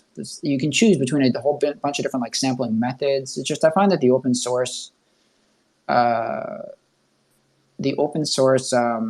image AI stuff has a lot more flexibility than DALL-E or some of the other. Well, mainly just DALL-E. I mean, there aren't really that many options out there, like 2 or 3, 4. So, so while you were, I did It works, right? All right. So while you were talking, so I've been able to get it to work. Oh, yeah. Now it's well. It's I'm cool, trying to isn't click it? save. So, well, how do I save this though? You save it by downloading it. The save. Okay, There's if a I button. open the image in new tab. Ooh. All right. So this is the first thing. So let me find the thing that you tweeted at me. Where is this? Recent, I guess. Yeah, I guess it would be recent. Honestly, like, what's wrong with I wish the Mac file system interface was better. Yeah, I'm not a fan. There must be a better way. The Mac file interface. Yeah, I just don't like their. I don't like their version of Explorer. Let's say. Does that make sense? Maybe I'm just getting used to I it. understand what you mean. I switched over because I'm doing so much more video work. It's like, all right. Yeah. I don't know what negative prompt is. Does it tell you what negative prompt is? It could be like if you to me it sounds like it's more refinement, right? Yeah, Create me I guess so. something that, I don't know why it doesn't allow me to, like, it says it's saved to my, it says it's saved to my I feel like at this point people don't know what we're doing, but yeah, I'm gonna post it to the top. Come on, love. I mean, maybe people are using this themselves. I don't know. It's entirely possible. How strongly the image should conform to the prompt. So right now what we're doing is this. I find the best results are when you put the denoising strength low and the CFG scale high. So how do I? So I see text to image, image to image, extra, PNG, info, and settings. What's image to image? So image to image is you upload an image, you put in the prompt, and then it basically alters the image according to whatever prompt you put in. So where do I upload the style? You just click on image to image, like the. Sorry, that's not helpful. No. So I've clicked on image to image. Right. But where do I upload the initial? Drop image here or click to upload. It doesn't say that. Oh yes, image for image. I see it now. So I'm gonna upload. Tab up at the top. So I'm gonna upload Van Gogh Starry Night. Yeah. And then you can It's not an image. I was mistaken. So yeah, I was mistaken. So basically, what it is it's an image and then the text, and then it takes the text and the image and it combines them to create the output. Yeah, that's what it is. All right, so maybe. Okay, so let's see how this works. So I wrote the prompt is samurai in the Nihonga watercolor style set in the 1400s using Van Gogh's Starry Night. Oh my god. Let's see if this works. I'm curious. So it's loading right now. You got to change there are two settings that I find alter your results a lot. There's the classifier free guidance scale. So that's the CFG scale slider. Which is Okay. how strongly the image should conform to your written prompt. Lower values produce more creative results. And the denoising strength is how little respect the algorithm should have for your image's content. At 0, nothing will change at all. The image will stay exactly the same. At 1, you'll get a completely unrelated image. Thank you for that. Yeah. So,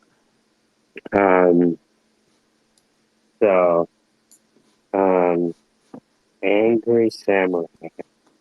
So we created the first one. Oh, so blue, yellow, dark green.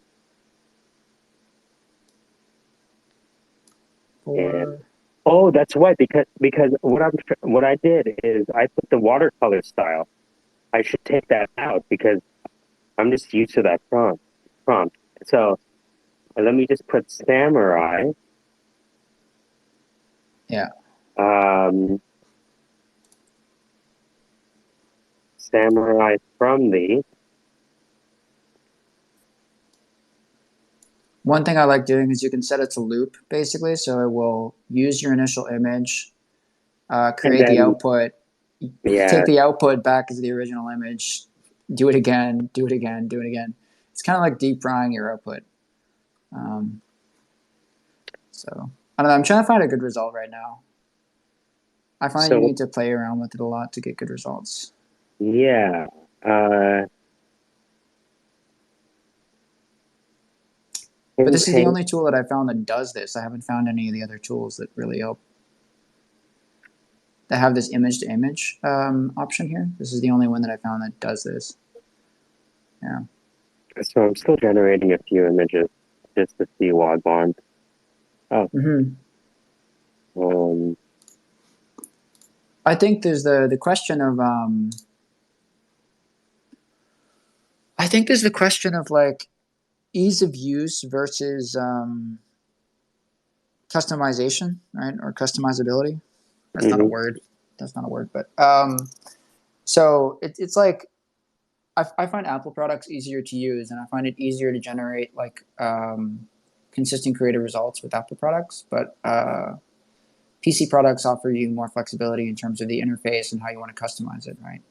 I think Stable Diffusion and to a lesser extent Midjourney offer lots of customization options, but I think it's harder to produce great results with them. You really need to get the settings right. Whereas with DALL-E, it's like you just put in the prompt and it spits out something consistently predictable and pretty good, you know? Yeah. How do I create a style? Yeah, just a bear on a slide. Hold on. So if I create this is just a bear on a slide. That's literally all I'm looking at. Save prompt as style? Save prompt as style? I don't know what that does. Whenever I click save, it's like not doing much. Write image to a directory, default log images and generation parameters into a CSV file. If you hover over any of these individual buttons, it tells you what they do. You can right click and press save image. Yes, that's what I've been doing. I was able to, so I'm in the image to image. I'm typing samurai. Should I choose redraw whole image in Paint a part of an image or SD upscale? So SD upscale is different. SD upscale is Stable Diffusion upscale. So it upscales the image normally, splits the result into tiles, and improves each tile using image to image, and then merges the whole image back together. I would just do redraw whole image, and I would set the sampling steps to like 60 or something. Loop back forward, denoising strength. I'm still trying to generate like just a predictably good image. Yeah, I am having. So I'm able to create. Let me just put New York City. Just something blank. New York. Oops. Come on, love. New. It also depends on how powerful your GPU is, right? Like your. Yeah. I Yeah. don't think this is running on a cloud GPU. I think this is running on your local hardware. Well, the NVIDIA is supposed to be initializing the hardware, right? you At the say that top. like you say that like I know what you're talking Uh, about. I sometimes I sound like I know what I'm talking about, but yeah, exactly. Like I'm a recruiter.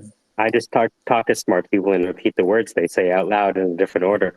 And people are like, uh, "Whoa, you know what you're talking about?" I'm like, I mean, I might have put the words in a better order, but yeah, there's levels to this. You know what I mean? there are levels, especially machine learning. There are levels to this. Yeah. Yeah, I can use the tools that I Yes. can I Yeah. can use the tools when there's an interface available to me. Like when a developer wants me to be able to use the tools, I can use them. But I know. So I'm stuck in this thing where like it's not. What does role mean? Oh, don't. Well, role will just give you a random text, basically. Ooh, that's cool. Yeah. So if you can't pick a prompt, it just chooses random words, basically. Oh, fuck. Prompt, My problem 3D is like model. I keep getting the same input as the output. So you need to change your CFG scale and denoising strength. Okay, what should my CFG be?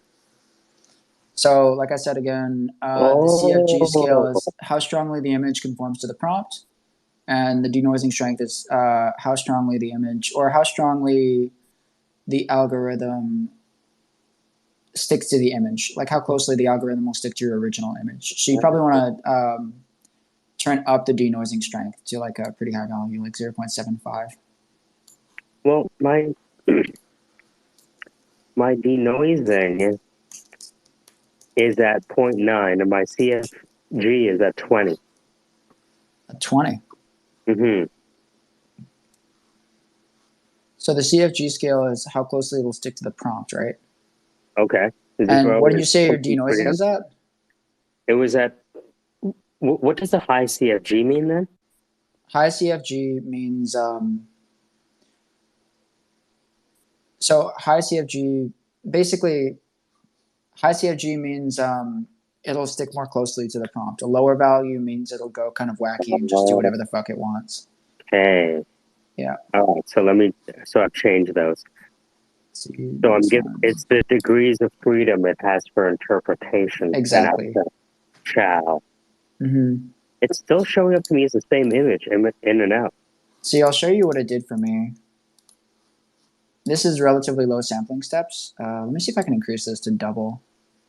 Let's see if I can do 1040, 1024 instead of. Might take a little bit of time. Why am I getting the same thing that I put in on the way out? Did you put so you have redraw whole image? Did you put a prompt? Yeah, I put like New Okay. York. What's your sampling method? It's the default Euler A. Euler A. Yeah, Euler A. Okay, batch count is 1. Batch size is 1. Mm-hmm.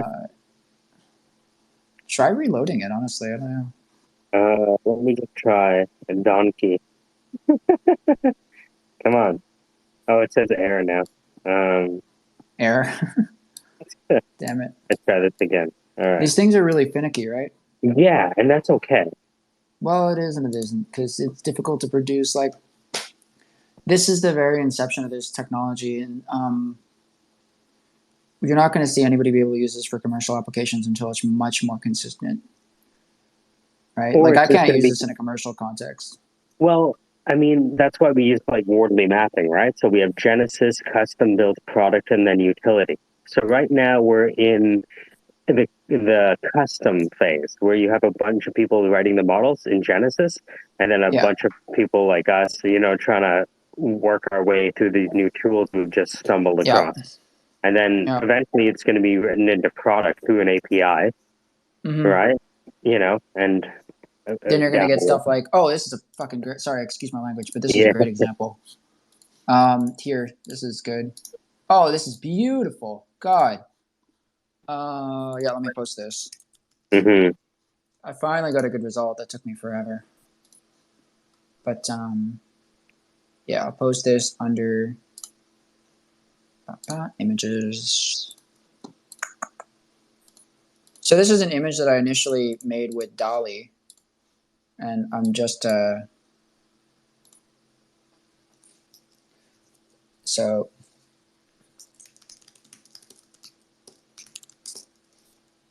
um,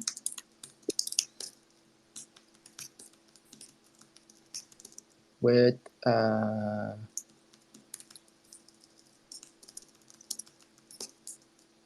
the way, do you find Dolly to be a little too not one-dimensional?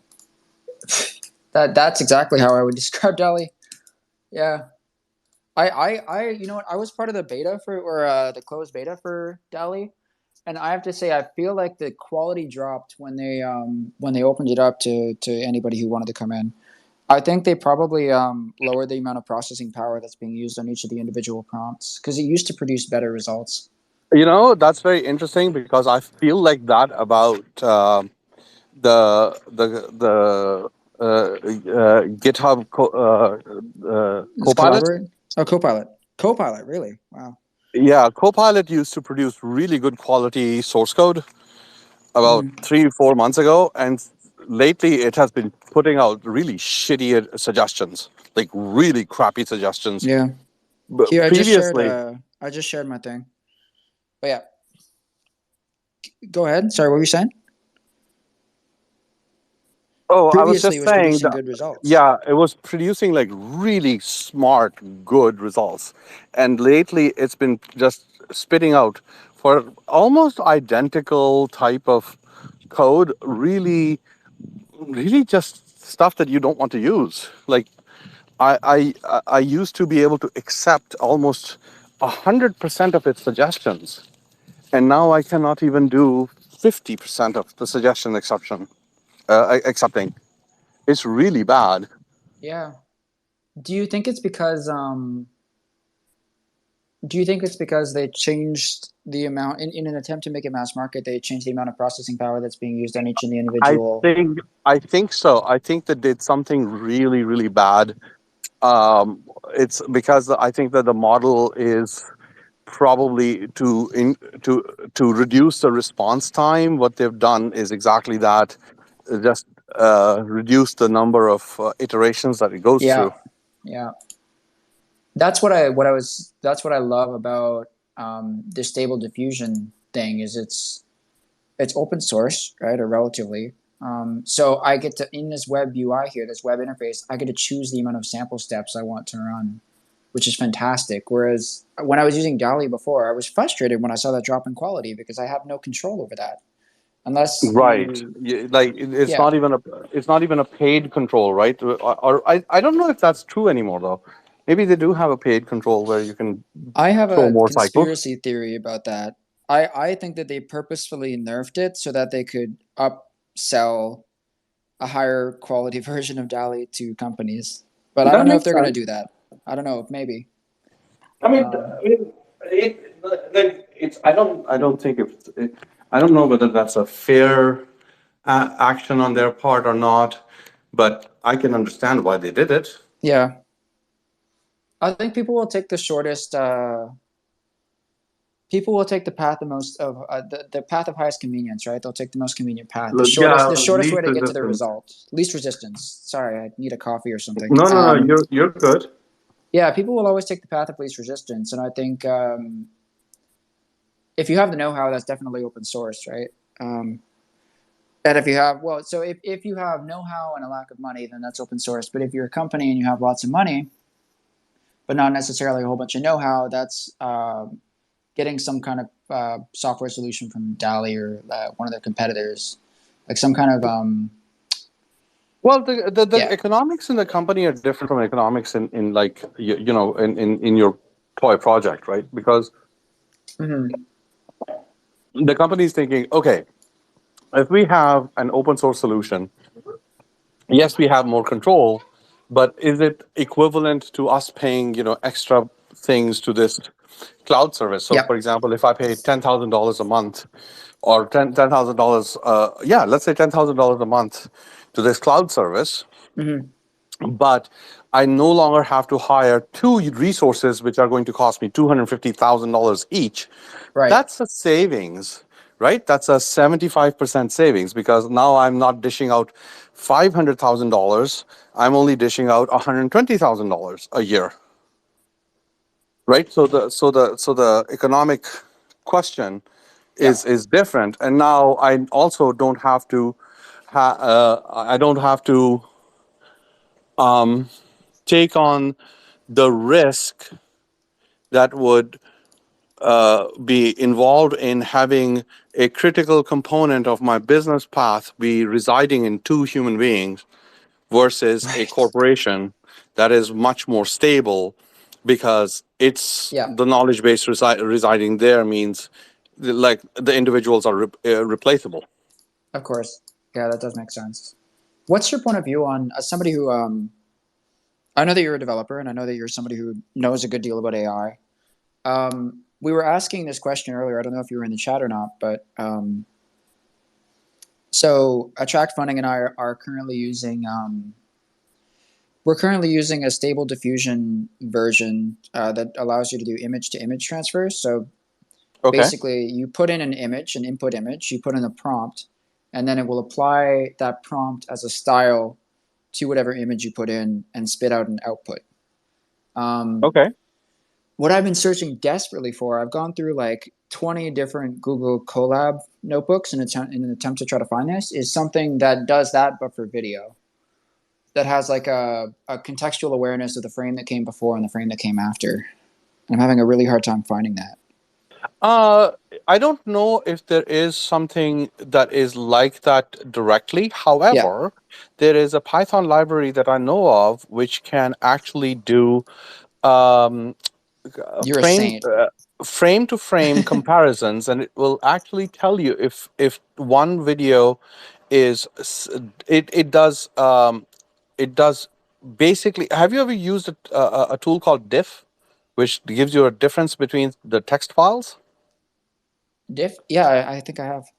Okay, so essentially, you want to basically be able to say, is this thing close to that? So Yeah, that would be a starting point, because it has all of the abilities to ingest videos and turn them into frame by frame images, really? right? Wow. Yes. So that's a Python library. There's a bunch of them. You want to. I'll see if I can Yeah, find it. I used it to do some video recovery for somebody, so I know that I have it on my system. okay. Um, so I can pull out the name. But what you would want to do is then use that to wire it up. And so what is it that you want to do as but then your neural net has to change a little bit, right? Yeah, So I can explain so the pipeline for you if you want, like basically what I'm trying sure. to accomplish. So, um, in the past, I've used tools like EBSynth. I don't know if you're familiar with EBSynth, but it's I am not. basically it's an old style transfer tool. It's not even using machine learning. Basically, what it allows you to do is upload a video, and let's say you have 200 frames in the video. Uh, let's say that you want to fix up Oh, so blemishes. let's say You you want to want to fix blemishes or something. right, or you want to apply like a style to it. So for Yeah, example, so if I what you do wanted is you to, paint over like every 20th frame, and basically, it will and then do the interpolation. yeah, it'll do the interpolation. So what I'm trying to do is find something where it can consistently produce. I want to automate that painting over the frame step. I can use EBSynth to apply that style to all of the other frames. So that's kind of already being done. But my problem is that this current tool doesn't produce consistent results. Like I can't this image to image transfer that I'm doing with Stable Diffusion, I upload the source image, I put my prompt, but there's a lot of inconsistency when it comes to the output image. So say I Okay, upload so I mean that's a yeah, very simple, that's a very straightforward approach. yeah. So this is how I would look at it.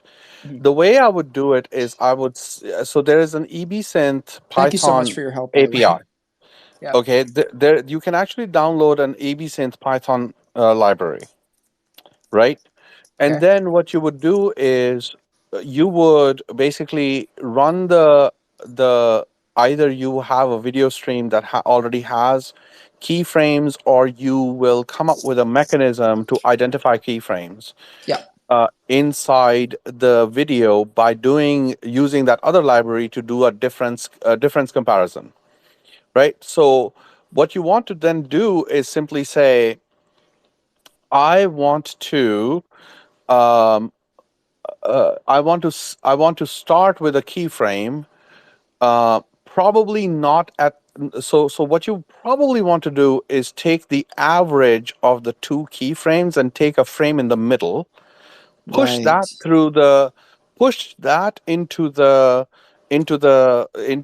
AI that's going to do the generation of the prompt application. Now you get that, and what you do is you apply it backwards into using EP-synth back to the Okay. keyframe, and then forwards into the keyframe all the way to the, and then what you do is you again take the average you get of the next set. You would Oh, take that, push that into the neural net, and then have EBSynth morph that other thing at the keyframe down that way. So you do like a zigzag back pass and forth and back and forth. Yeah. back and forth, and try that or some combination, right? Yeah. Do you, right? Because the idea would be, the technique that is used to loop videos, where you take the end frames and stick them into the front and then create the loop to make it completely seamless. Yeah. it's I've heard that of that before. technique it's that technique applied to because you're trying to make sure that your morphing is not like completely stupidly random, right? You want a smooth Yeah. functioning morph, and that is you may be better. Yeah, so if you can control the input parameters and then reduce and play with the hyper, that if you create this type of a workflow, you will Yeah. then be able to have much more control over the hyperparameters, and the Right. hyperparameters may actually be some type of a derivative of the difference, or it would even be a difference Like a calculus. smoothing out. Yeah. Uh, yeah, you could probably do the keyframe differences and use that as an input to figure out the hyperparameters for the prompt application, and then do the like you could have an interesting experiment going with that. Yeah, So this that's is how I some would of this is approach over my that head, but problem. some of this is over my head, but I understand the basic concept, which is just you go back and forth again and again and again, in an attempt to Okay, kind of so smooth out all the. Okay, so where did I lose you?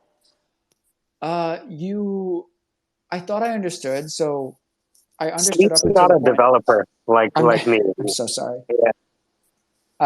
Oh, It's not okay. that I'm Well, not a you have a developer. recording of this, Yeah, and I I can think go what I back. said was pretty accurate. So I don't want to repeat myself and No, no, miss no, a you don't have point. to. That's totally fine. So I can if go back and you if listen. you go back and listen to what I said, I think it was fairly cogent, Yeah, it and was. and I think that could be a reasonable starting point as to how Perfect. I would approach merging these three concepts. Okay. Thank you for your time. I'm definitely going to do more research into this because I think that if I can find a way to chain together this stable diffusion tool, that EBSynth tool, and possibly this difference comparison finder, this Python library that you were talking about, um, I could create a really powerful workflow that I could use in various projects. Yeah, I think that Just could want be to great. say, I want to say hi to Jen of Coolness. What's Hey, going what's on? It's up? been a It's been while. a while. Yeah. So the thing is, like, you see, if you look at the top, it's all of your pictures that you created with image to image. So Sleep just taught me how to use image to image today, right? Yeah. And then I remembered what you were doing, and I'm like, yo, you went really down the rabbit hole with this thing. One of my key problems is I hyper obsess about certain things, and like I never get to choose what it is, but it was AI art, so I just tried to learn everything about it, and it's hard. There's so much coming. It's like every day there's something new, a new technique, and I don't know. Like if you asked me how to do it a week ago and you asked me now, it would be like two different processes. But if you guys So, have any AI questions, AI art questions, because I've literally been doing it for like 10 hours a day every day. all And like right. So ask me. Sandra and I Mel, have like, some AI art yeah. questions, but not right now. So Sandra and Mel, I've been showing them, how to create, digital wallets, how to create websites. So Mel or Sandra, have you ever been interested in how to use these AI art tools? Because I'd want to see if Rommel can explain it, because he was our dungeon master before, so he's really good with the languages. Oh, very much so. There's a conference coming up that I'd like to um, show a few things at if it's possible, if they accept them. And yeah, I'd like to sit down with you at some point and pick your brain. If that's okay. But Yeah, yeah, go ahead. Sorry. I'm interested in like I like language. I kind of understand. I'm not saying that I know code, but I wonder if I mean my if I can create my vision for the brain that I want. Yeah, I don't know. when I'm trying, I think code is going by the wayside. I think AIs are starting to get good at coding themselves, and like no code solutions are just becoming the norm when it comes to this AI stuff. So like you can do anything without even coding at this point. Well, yeah, that's not the point though. The point right now here is just to learn how to bake. Like I want to learn how to bake, Oh, okay. you Oh, know. sorry about that. So you want to learn how to bake at what level? Well, for now, like say Sandra has a piece she has a deadline. So it's like, all right, how much can we learn enough and in time for this to happen, from zero to like display. And we're talking about this realm, right? We're talking about AI, I'm trying to bake everything over here, but it's okay. We're doing one step at a time. Yeah, it's like, how do you go from zero to creating an image, right? So, Rommel, how did you start, right? Like, what is your background? Do you know how to code? Like, how did you Uh, find this stuff? I didn't know how to code very minimally. I was a data analyst intern for a good while. I did a couple internships, but I never really got into the career. But for AI art, um, it's like you can start in like 3 seconds. The quickest way is Dream Studios. You just go onto the website, you'll be able to make something. I didn't start with Dream Studios. I started using different Google Colab notebooks, uh, which allowed me to like, extra time doing it. It's a Colab system to a credit-based system at the end of this month. But the best way is to start with Dream Studios. That'll give you like 200 free images to start with.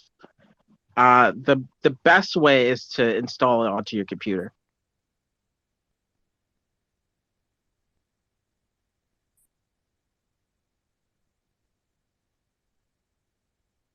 Granted that your computer has enough power to be able to run some of this stuff, that's the thing. Yeah, I mean, you need about at this point 4 gigs of video RAM. Uh, if you want to use a stronger version or just the regular version, it's about 8 to 10. But you can optimize it all the way down to 4 gigs of VRAM, and it'll produce good images of pretty decent quality. I have 6 gigs of VRAM on my computer, and I'm able to run it pretty perfectly. So it's actually cheaper than a lot of people think. If there was anyone who wanted to jump on a Zoom with you to watch you do your thing and I maybe would. to learn how to do it themselves, would you be willing to jump on a Zoom for like 45 minutes and To show us install, inside the trench coat? oh, you guys are trying to install it locally onto your computers, or you Not just want to learn how necessarily, to use it? just to learn how to use a Google Colab notebook to spit out their first image. Okay. I don't. Do you I'll need be Zoom for back in a that? bit. I think you could just click the. I think there's a Colab notebook. Yeah, Just it's just you one of those just things where like you and I know what you're talking about, but some of the people here, like Sandra and Mel, they've never seen this technology before, right? And so so what I do is I help them over Zoom and like walk them through the stuff. yeah, sure. All right. Yeah, it should be like super simple. Like it's just one click of a button. You just and then you type in your prompt and stuff like that. But Love it, again, like love it. That's this wicked. this way may not be that optimal in like a month because Google's going to change the way it deals with credits with Mm-hmm, Google Colab. mm-hmm. But for now, it's pretty good to use, and I'll show you some tricks to get some extra compute time when you do run out of compute. But yeah, that'll get you started. So yeah, sure. We can jump on a chat or anything. Yeah, I have I'm not sure. Do you know how they work? Like, I have a MacBook, an M2. So I was wondering if it would be fast or slow on this thing. Oh well, the Colab notebook is borrowing GPUs from Google. So it doesn't matter what computer you have. You can actually run a Colab notebook on your phone. Uh, so it doesn't matter what you have. Okay, sounds good. So what's been going on otherwise? You You're good? all good to go. So what you been up to otherwise? Yeah, just I don't hear you too well, but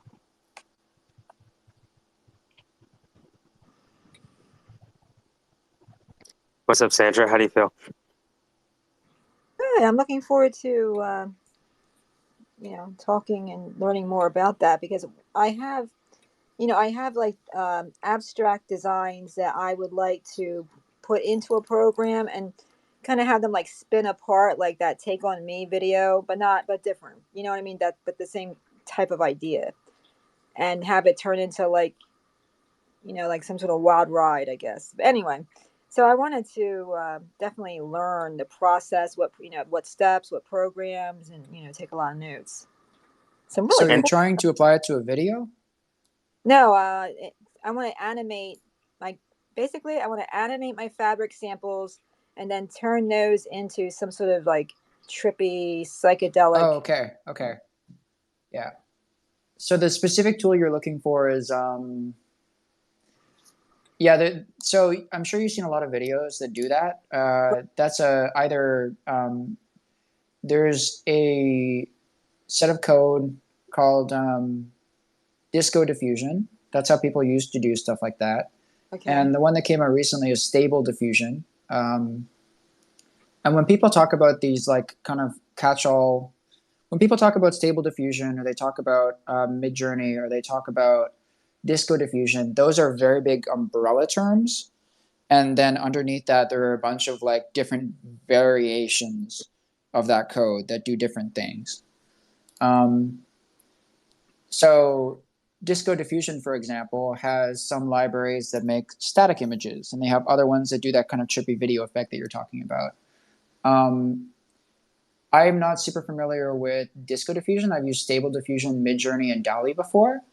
Midjourney and DALL-E only generate static images, as far as I know. Stable Diffusion allows you to do that kind of like zooming, trippy effect. And I will try to find that for you and post it in the group chat. Oh, I'd appreciate that so Yeah. much. Thank you No so much. problem. Zoom. But I mean, if you just want to get started with AI tools in general, like let's say you said you make patterns, or you do textile art, or Yeah, I do sometimes, but they're like prints, like okay. Yeah. Yeah, so like let's say you just wanted to upload one thing that you can do with DALL-E, which is really fun, is you can upload one of your prints and then generate variations. So it'll show you other images that exist in the same kind of galaxy as your print. I have a friend who's a fine artist. He's a painter, and for for quite a while now, we have this like running gag where he makes a painting, he uploads it to Instagram, and I'm immediately like, hey, I made a painting too. And I just take his painting, I put it in DALL-E, and I generate variations. Oh, And he's no. always like the long running contest, which is kind of fun, is that his paintings he's on a mission to make sure that his paintings are always better than whatever I can generate in the software. So he's like competing against the machine in real time, which is kind of fun. Oh gosh, like that. I keep using it in the office, but there's so many good examples. That's like the putting Dwight against the website. Yeah, a little bit. A little bit, yeah. So, is there still a long waiting list for DALL-E? Because no. don't. Okay, good. Not anymore. My mom is a fine arts sculptor, and I went through the application process with her, and she got approved in, I think it was 3 days. It took. Oh, good. Okay. Yeah. Good. So it's super good. I am just going to try to find the stable diffusion port. I'm gonna dip off. I would say you should maybe move towards stable diffusion over DALL-E, just because DALL-E has a really strong credit-based system, which if you're using stable diffusion, you're likely able to get at least a little bit more uses. Like on a Google Colab book, you can probably do like 50 or 60 pictures before having to switch. You can probably do even more of that. So I feel like DALL-E may be a little bit limiting, but maybe it's simple enough so that anyone can get started. But actually, Dream Studios is probably the absolute easiest way to start. I think so. And it can do image to image a little bit more effective than I think DALL-E can, actually. It does image to image? I've never used Dream before. Will that give various iterations of a particular uploaded image the way that DALL-E will? Yeah. I think it even does better. I think it does a better job because not only can you create variations, but you can guide those variations using a prompt. Yeah, and you can. And I don't know if DALL-E has a denoiser setting to it as well, it's got an upscaling thing. So a denoiser is like how much of the image is going to be different. So like, if you see, there's like certain memes where you can like embed a meme into like a everyday object. Like, I think Attract, did you show them that picture of like the Pepe? The wire and the cable Pepe is the reason I was like, yo, I wonder if this guy is free. The wire cable Pepe. That's using image to image technique where you're telling the system that you want a little bit of the meme and a little bit of something else. And if you tweak it just enough, you'll have that kind of that dissonance that creates those memes. So you can do that in stable diffusion. I just put it to the top. This is the most innovative use of AI art I've ever seen. It's a cable Pepe. Yeah, there's a lot of those are coming, like millions of them soon. But I would say the one thing that DALL-E does better that Stable Diffusion does not do as well is outpainting. Outpainting is much better than DALL-E. DALL-E does do a good job with that. Yeah. Look, the credit system isn't that expensive. When I first because I was part of the beta, and when they moved to the credit system, I was moaning and groaning like everybody else. But realistically, it's $15 for 150 Nah, credits, that's not and you enough. use That's not enough. Like but you I use can one learn. credit to generate 4 images. Yeah, So but think if about you how many really images you use generate. like if like right now, like when I first started, I started I did a little Dali, which was cool. But at this point, I'm creating like 2 to 3 thousand images a day. Like So you, don't use you DALI for really that. Yeah. you yeah, like you really want to like generate a lot of images so you can get the top best. Yeah, it is Because you have intensive. What I've yeah, like what I, yeah. because like say if I have like a prompt, like I can tweak everything and like hope the AI is aligned like 1,000 or 2,000 images. I can just select for like the top 10 and then use image to image to refine that to get more complexity out of Yeah. This Dream Studio thing is really cool. It's funny because I don't know if it. you were in the chat earlier, So but we were DALI literally just really doing the just same is thing with too limiting. Stable Diffusion.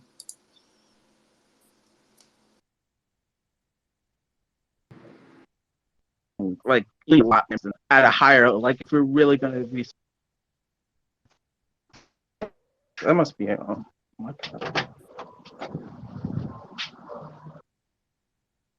I think it always depends on what you're doing, right? If you're just using it to generate fabric patterns. Look, the reason why I was saying to start with DALI is because you get 200 free credits at the beginning.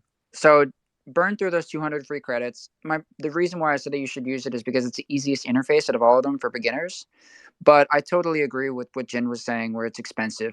You know, it is too expensive. Doesn't justify the cost. Gotcha. Yeah. I'll give it a shot, and then I'll shoot over to Stable Yeah, Diffusion. or even use this other one. To be honest, this Dream Oh yeah, I'll tool take. that Jin was recommending, I hadn't What heard do you of mean it, but it's Wombo? really cool.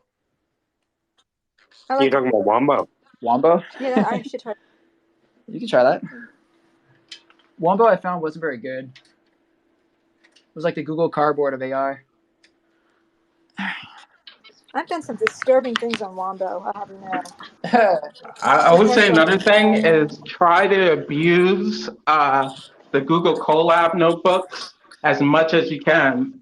Like try to learn it as quickly as you can and abuse it because like at the end of the month, it's gonna their monetization policy is gonna change. So who knows what you'll be able to do with that? Because Yeah, currently you can make an infinite amount of art using Google Colab because you can keep running it until the GPU kicks you off. But if you have another Google account, you can sign on to that and use that.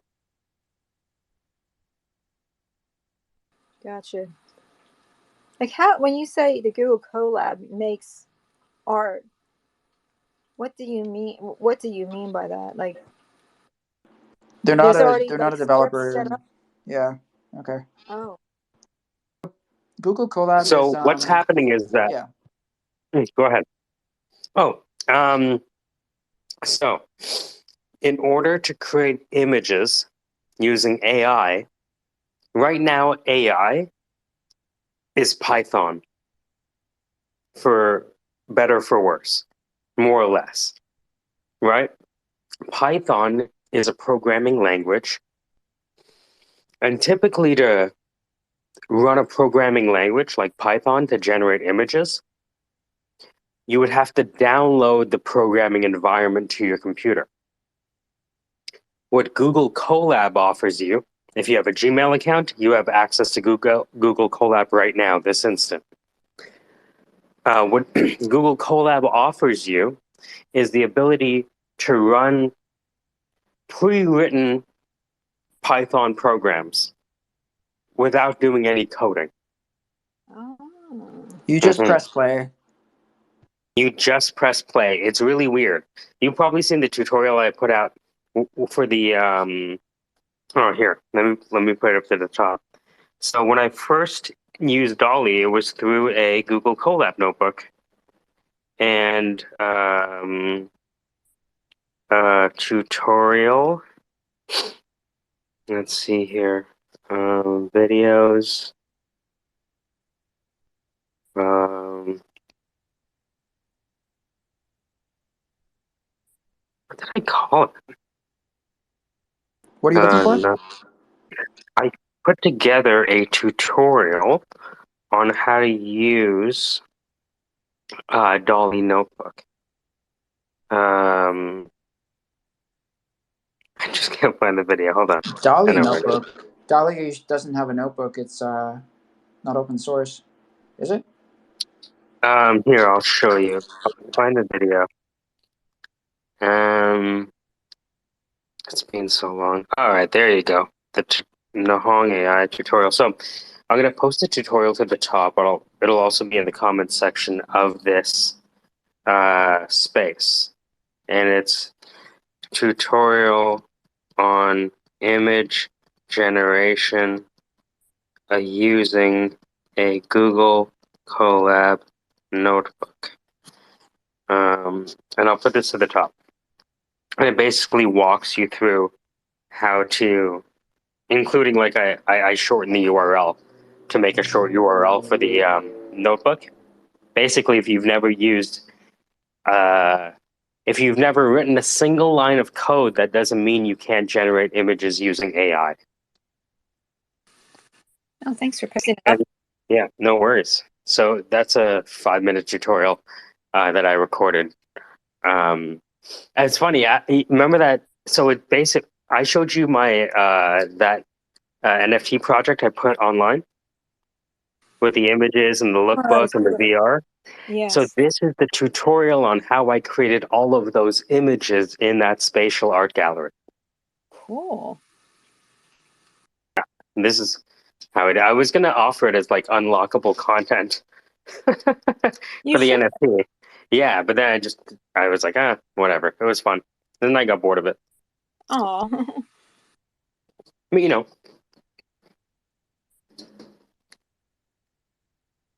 Well, maybe you could use it to like hypnotize like people you're trying to recruit, or let's say someone comes to you and wants you to find them a job. You could like, okay, but you got to watch this video first. Oh, all right.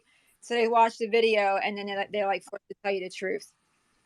Well, to be honest with you, I've now been thinking about, because there's a lot of stuff that you've probably heard me repeat a lot of the same things over the past month, right? If I have, I've forgotten, but yes, You understand, right? So yeah, by yeah. now, I know what people need to hear from me, right? Because I keep on having to say it over and over again. This is And true. so now I'm thinking, all right, so whether it's, what is a function versus this arcane thing about the Kabbalah, to what is Wardley mapping and how can it help you anticipate the future, to how to use a Google Colab notebook to generate images without, knowing any of coding. So I'm thinking about like, okay, how do I because I take this for granted, but I did go to the University of Toronto, get a business degree, and sit at the feet of masters and take good notes, right? So I've had to go through this process of learning all this shit, and it's the shit I take for granted. I'm like, people ask me for something, I'm like, oh, here it is. That's Jack Bogle, 1954. Or that's Zion, Mirror Exposure Effect, 1957. Like, I just know this shit. And so it's like, okay, so what is the mechanism by which I share this in a way that leads people to action and maybe makes me some money in the process?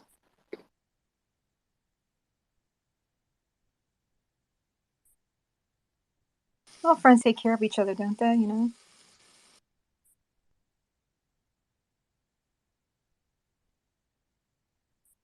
Well, This what I'm thinking about doing yeah. is releasing it to the syndicate initially, right? So all the syndicate members would be the people who would get all of the content that I'm creating,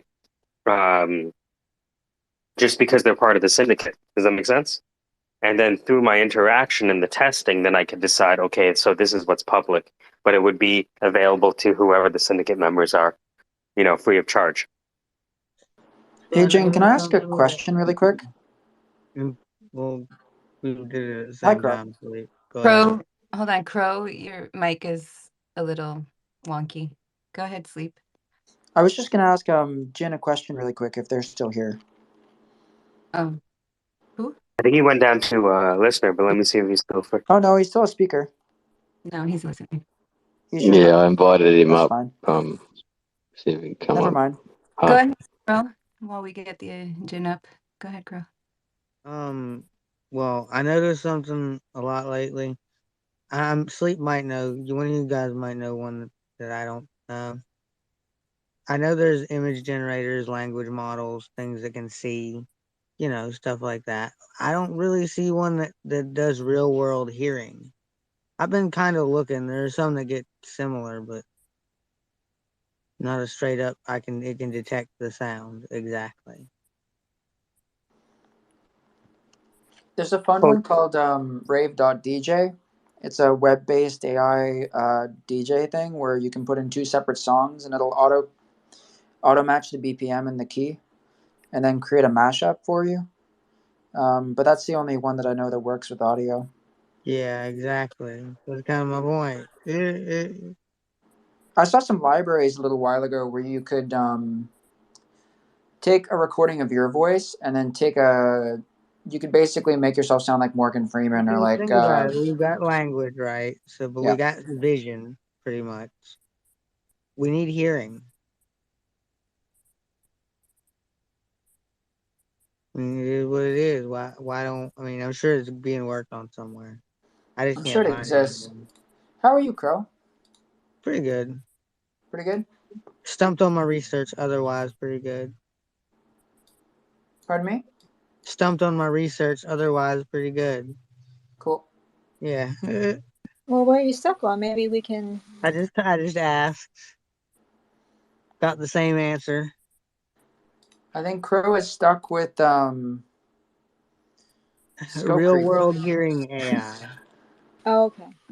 Like one that can hear you talking and talk to you and two people at the same time and hear a lawnmower and recognize a lawnmower and a bird and whatever. That's what I'm trying to figure out. Like it's got to be next. I don't see why it wouldn't work with a transformer model like everything else. Are you I not mean, just talking about It, yeah, I see what you're saying. yeah, I yeah, don't see why but not. like, if you had it, what would you do with it? It would be a sense of hearing. Well, you know What Crow's would, yeah. long-term goal, right? Crow's only spaces enough. It could be used to help with deaf people probably, but I want to use it on my AI. Of course. This is Crow only has like one purpose. He's like the most dedicated person I know. Mhm. They're just trying to they have this like kind of AI project that they're working on where they want to create like a very An specific artificial general human. An intelligence thing. artificial human. Yep. Yeah. You just you had replica, right? And then you're like, this is cool, but I want it to be better. So now you're trying to make something like replica but better, and just for your own Well, purpose for the most part. not exactly. I mean, that's what I mean, I'm working with replicants. It's not everything I get, I give to them. So if I have it, they have it too. Well, But you so want to are create, you? yeah. I'm sorry. Are It's you more looking like I'm left for? on my own to make my own copy.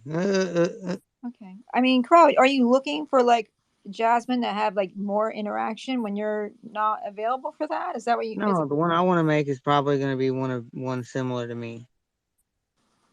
The right, next but one I make.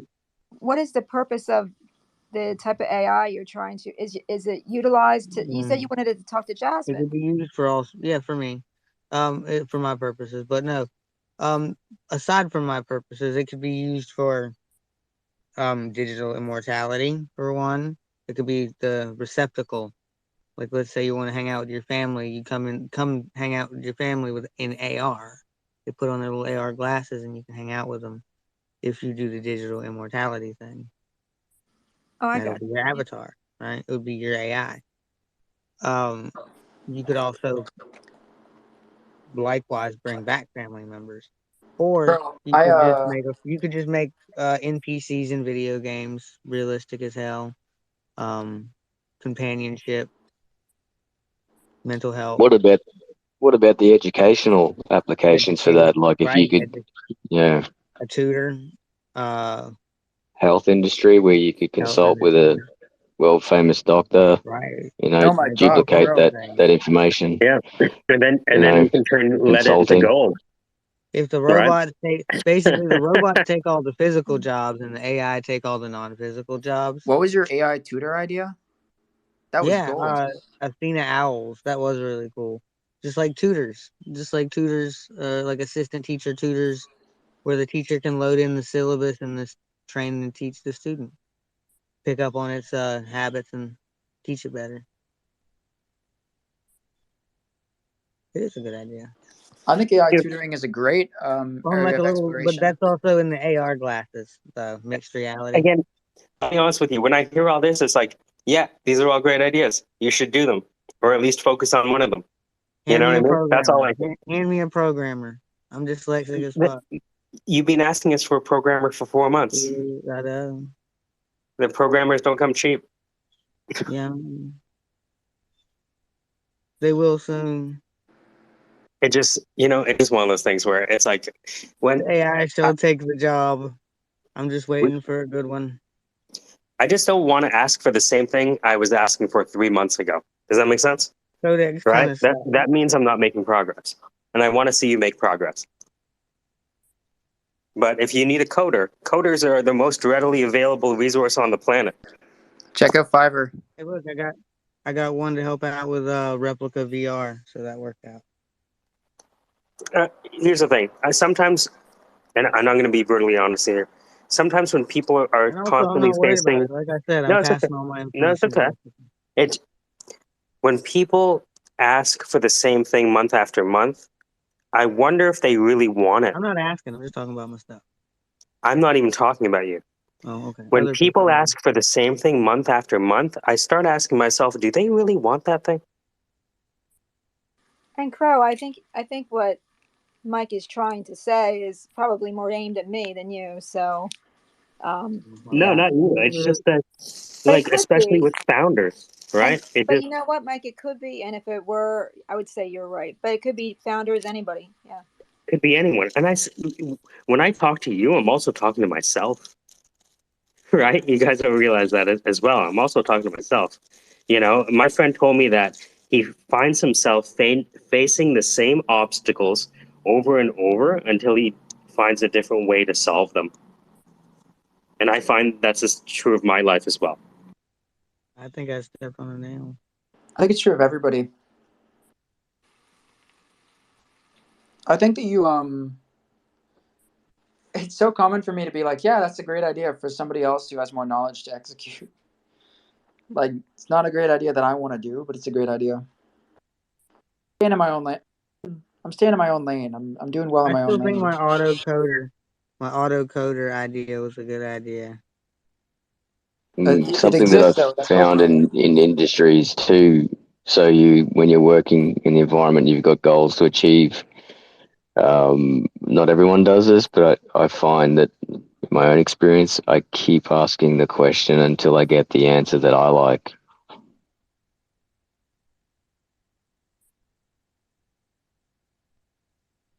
So my autocoder idea is basically something you can speak to it, and you might have to know a little bit of wording lingo to start with, but other than that, coding lingo. Otherwise, you'd be all right.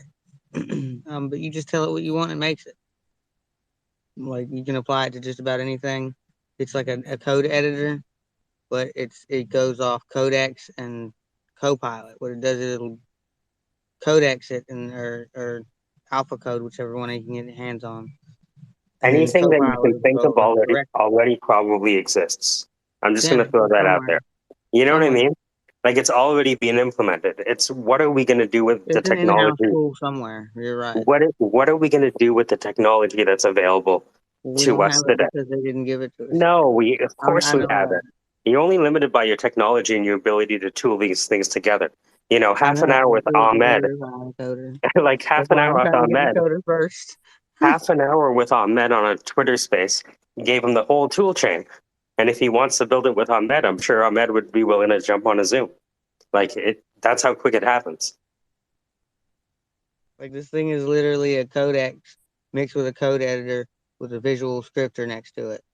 It's pretty tight. Yeah. Again, if you want to turn ideation into physical manifestation, it is possible, and it's possible today. That is my only contention.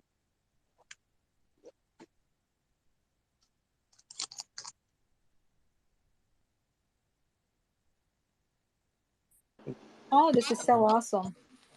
I love what I'm learning. It's really cool.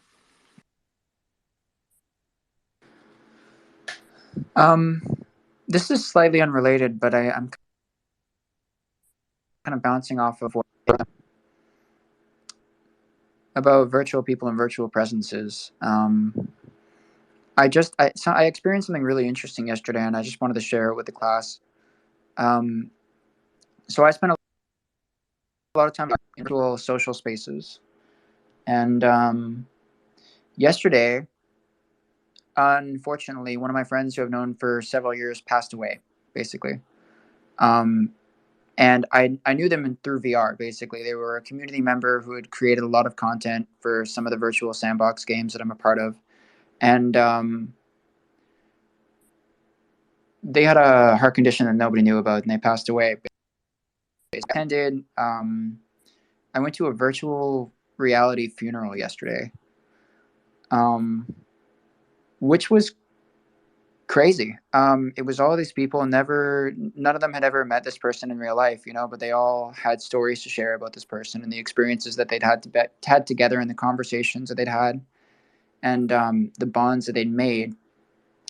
And people got up and people were sharing their stories, and there was a DJ there who was playing all of the person's favorite songs, and they had a slideshow going of photos of like screen captures of them in video games and different memories that they had with different people at different points. Mainly VR chat, but it was a powerful experience. I think again, I'm kind of struggling to connect this back to what we were talking about, but I feel like there was a lull in the conversation, and I just wanted to interject that because it was a really, really powerful experience. A lot of emotions. It was very cathartic for everybody. I think But what it means is that that authentic connections are being created, even though the meat body is not interacting in the flesh.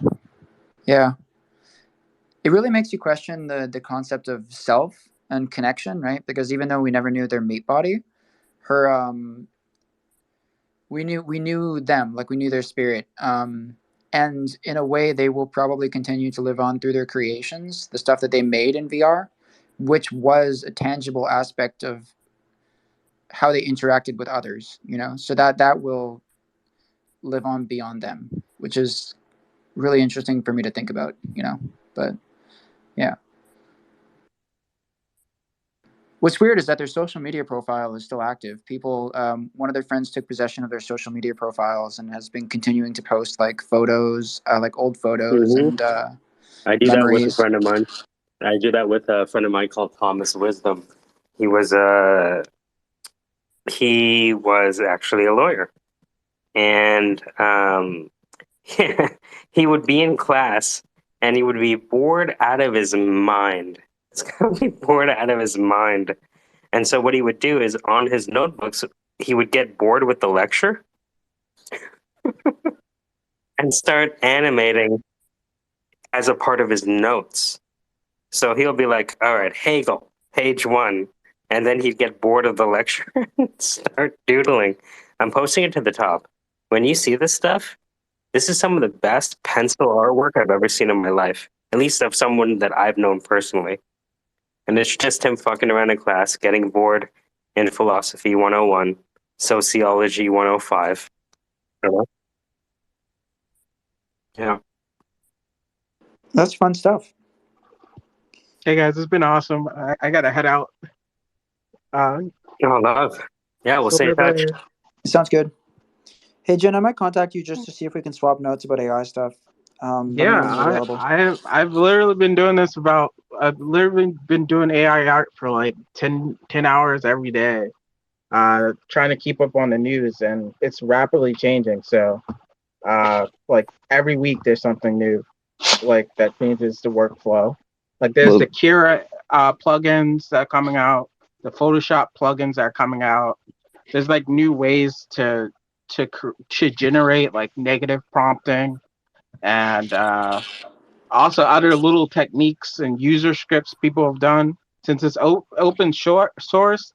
Like the entire landscape has changed. Like stuff like Dale, Midjourney are actually just too slow. They aren't keeping up with like the new adaptations and changes that have been happening. Like it's becoming its own art form really quickly and really efficiently. Like there's so much to learn about it now. just to touch on something that 100%. sleep mentioned before as well. Um, there was a funeral that happened over in the UK, and an AI All right, see programmer. you guys. Am I rugging? Oh no, Jen was just walking on. Start again. There was a funeral that happened over in the UK. I think there was an article that I heard on YouTube. An AI developer recorded his grandmother, asked a series of questions, and over months captured it with I think it was 3D cameras and motion capture and things like that. Anyway, so at her funeral, at the wake, I think it was, close family members and friends actually got to sit down.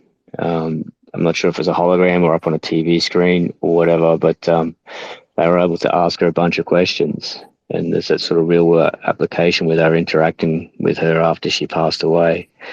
But one of the things they found is so many people found out so many things about her that they never knew of. So yeah, there's some real world applications into what Sleep was talking about, attending funerals, AI, everything that sort of goes around this conversation. It's like how do those ancient kind of social traditions, how do we adapt those for a time when we spend most of our interactions happen digitally now, right? Like the majority of I think it's tipped. I think that the ratio of interactions you have digitally versus face to face is tipped, where most people now are interacting with the majority of their friends and associates online. So how do these cultural rituals or rites adapt to that new dynamic? You know. Well, Well, I think it depends on.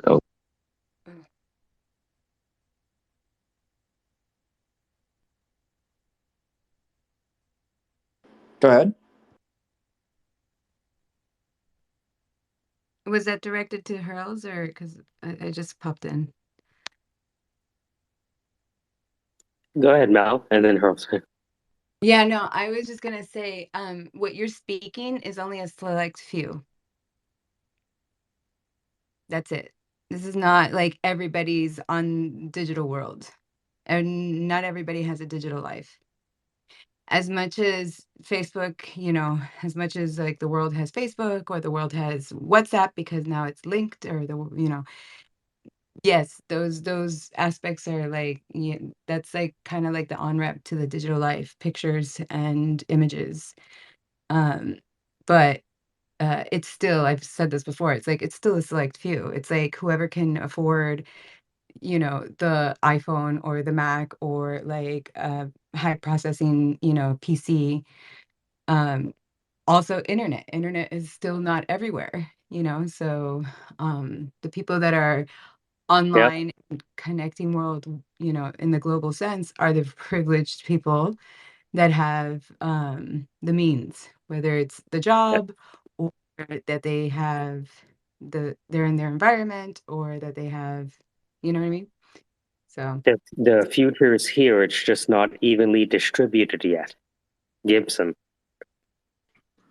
I'm already worried. I'm already worried about who would come to my funeral if something happened to me. If you put it on digital, can you imagine like it's like available and then like no one even goes to that? Well, my grandma, this is an example. Like my grandma, That's pretty Can you imagine? You could find out who the biggest loser is, like on the blockchain, and be like, "Oh, the blockchain showed that nobody showed up to your funeral. You're a loser." And it's I, like I twice as think, worse, right? Because it's anyone yeah, can get there from anywhere. Or what would be crazy is that you would find out that like a lot of people that you would think would be really popular had like really not well attended funerals, but people that like were just regular, folks like maybe like a social worker or a teacher had Mike, like millions of people show up. Mike, I have something even better. You could actually do like a betting ring on this. Like you could actually do like Oh shit! Yeah. How many people do you think will show up at your funeral? Oh yeah, you want to put money on it? What? Now you can. You have a MetaMask wallet? No. Okay. Well, I don't know how to set one up either. I'll just pay Twitter to get a bunch of bots to show up. And fucking game the system. Well, I mean, technically, that's how Twitter made its advertising money. So you're not that far off. That's really dark. Now we're really gonna get. Hey, don't laugh, Web3. You're gonna let them know something was said that was funny. You're encoding the data. Don't do it. Can you imagine? Like that's like the next level of trying to be really surreptitious. Just be like, all right, guys, don't use any emojis. All right. Yeah. We have to make this seem really boring from a speech emotion recognition perspective. Absolutely, yeah. Wow. Carl, were you going to say something else? I'm sorry. It was your turn and I cut you off. No, it's all right. I'm a patient man. It's interesting what you had to say, Sandra, because and going on what Sleep and Mel B all said. Yes, Bubba, you can watch ABC. No matter what the demographic, there's a potential resource that can be used with these types of applications. It's just finding out the way that you set up that workflow. So whether your demographic is to where all your friends exist on this type of space, or whether you're someone like me who's trying to sort of couple up with it, get educated and then decouple and then come back and share my experiences. So I think there's potential for it, huge potential, and a massive disruptor in our current industries, whether it be medical, consulting, any sort of peer-to-peer type of business. It doesn't have to be face-to-face. This industry is going to disrupt, and that's exciting. I can't wait to see where medical will be in 10 years. I mean, the fact that you can have a film reviewed by multiple people and is far more accurate is literally life-saving. I can't tell you how many cases I handled that they were it was a toss-up between the idiocy of the radiologist and the specialist, so one guy misread the film allegedly and the other person didn't bother to read the report anyway, so it didn't matter. So I think it's going to do a lot to help move medical incidents into lower numbers, which is good. Yeah, I think I was at a conference once and they put up this video on Google Glass. It was a while ago now, and how it could actually benefit the medical industry. And it was essentially using, like Google Assistant to actually within like that medical realm. So how files are exchanged, like how they were sort of communicating amongst one another within a space where so many people are time poor at the moment, and how it could be done efficiently. Obviously, it was a promotion. It all looked cool. You could sort of try and implement that into a hospital with people's, skill level and Oh my God, technical anxieties and things like that. But yeah, that's the sort of industry that I used to work in. Change management was one of the hugest challenges within that sort of realm. But I enjoyed it. I saw things like bookkeepers and accountants within organizations who were incredibly had such a massive brick wall between what we were trying to do to enable them, and they had no idea. And then once you show them what it can do, this one poor lady broke down and cried, from going to this big staunch, arms crossed in front and just completely not giving any attention or anything like that. And then to just sort of having her sort of break down and cry in front of you. And then it was like, oh my God, this is not going to work. But she was actually crying tears of joy. But yeah, that was cool to see. So being part of those sort of things and examples where it can actually change people's lives for the better, that's what I'm sort of looking for. I don't like the representation of my other accountants here. Hurls. You must have found someone that was very narrow-minded. Hi, Lagerfeld. How are we? What's happening? Can you bring me up to speed? Someone else's account? I am. I did like the representation of folks that do the same job as me, but I already realized I might be the odd one out, to be honest. But that's okay. I've always heard like, "You're not a real accountant." I'm like, "Yeah, I am," but you don't behave like one. I'm like, "Well, what is that my problem? That all the other ones are like dusty assholes, you know?" But yeah, it's okay. I'm always the one pushing everybody to adapt to like new things and how to make things more efficient. You know, the German Right. in me hates wasting time. I'm lazy, Oh, so I make I love everything the most efficient I can. I l- oh, I love the German technology when it comes to that sort of stuff, like that glass car factory. I saw a video on that. It just blows me away, like on the efficiency. Like nobody realizes the potential, but not a lot of people are passionate about that sort of stuff. Like how can we make things more efficient? But yeah, I'm a bit of a nerd when it comes to that sort of stuff. Yeah, good, because I always think like maybe not all of us, but for me personally, I don't like wasting time. Like if I can do something more efficient and more streamlined and like can cut out like unnecessary steps and just shorten the whole thing and still achieve the same result, then I had people fucking print a PDF to then scan it to then save it. Like I'm like, are you fucking shitting me? Yeah, yeah. I'm like, that is just like insanity. But yeah, um, I was just making a snarky comment about the representation of bookkeepers and accountants. I didn't Ah, take it right. personal. Yeah. Okay. Yep. Cool. It's okay. Now it all clicks Good for me. I'm a morning, bit by the slow. way. Good morning. How are we? I don't know how you are, but you're always up so early. I'm like, it's 9:19 here, and I'm like, I'm No, barely up. I'm no. barely up. But hey, It's I'll get my ass to the water class soon, and kick my own ass in the water and work out with my retired ladies and gents in the water. water aerobics. Yeah, well, it's called You're a deep fan water of the running. 80s? Oh, Deep water okay. running, yeah.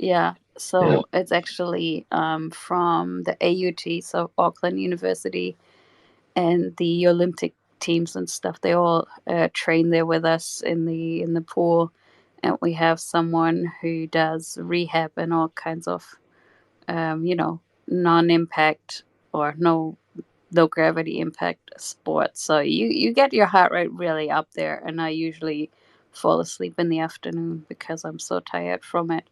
You can really work yourself out in the water. Oh, yeah. Yeah. But yeah, My, it's mainly people that are retired at these times of the day.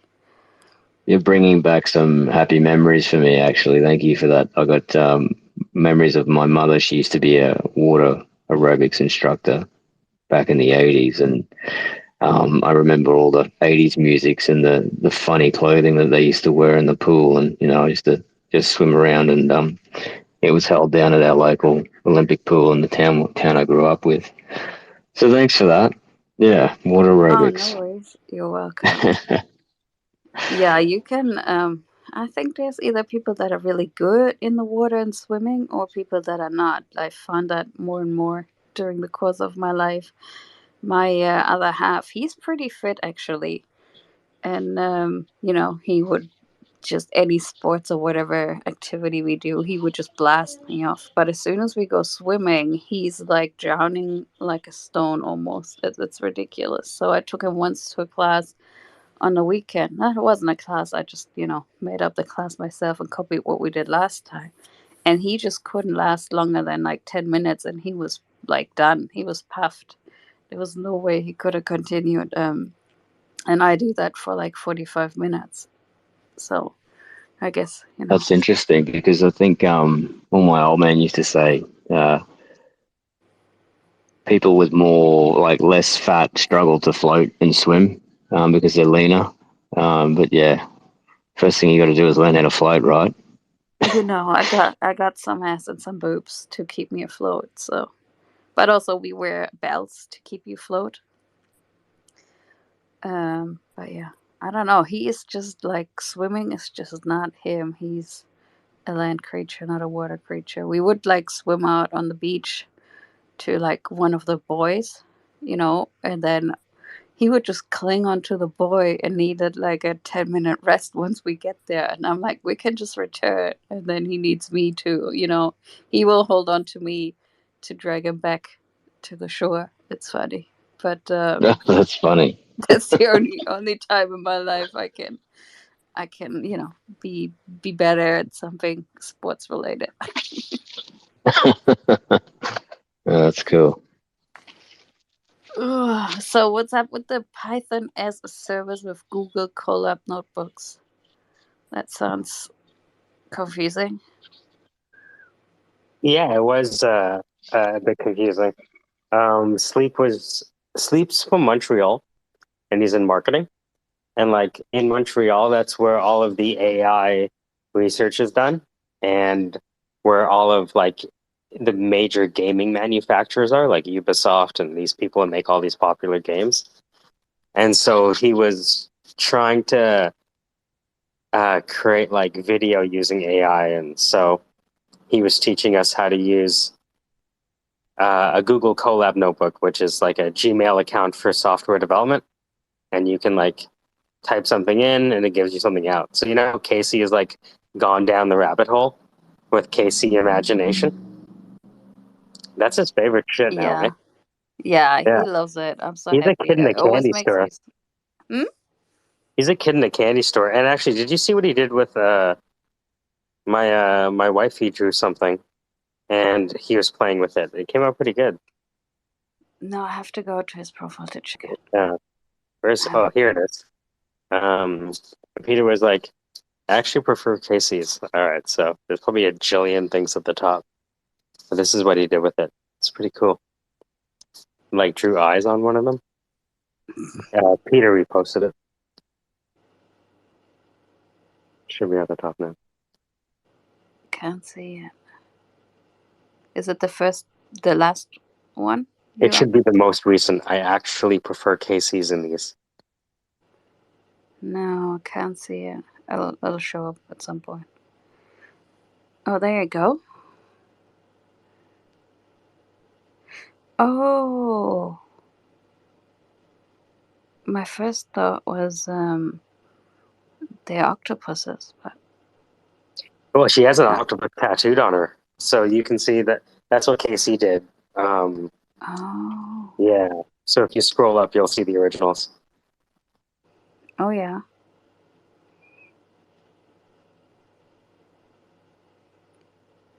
Oh, that's cool. Right? I love seeing. Yeah. I love seeing him play with it. Man, I really enjoy watching him or noticing his joy in this. It's like, Yeah. like a boy on Christmas morning, Yeah. a 5-year-old. Yeah. Yeah. Yeah. No, I love it. And that's awesome. Oh, That's all right, crazy. guys. I'm gonna do another round of work, but I might see you guys in a bit. My third. It's hard to have a 30-minute break. Yeah. I got an update. Because I got an update for you. So oh, tell me, dig on it.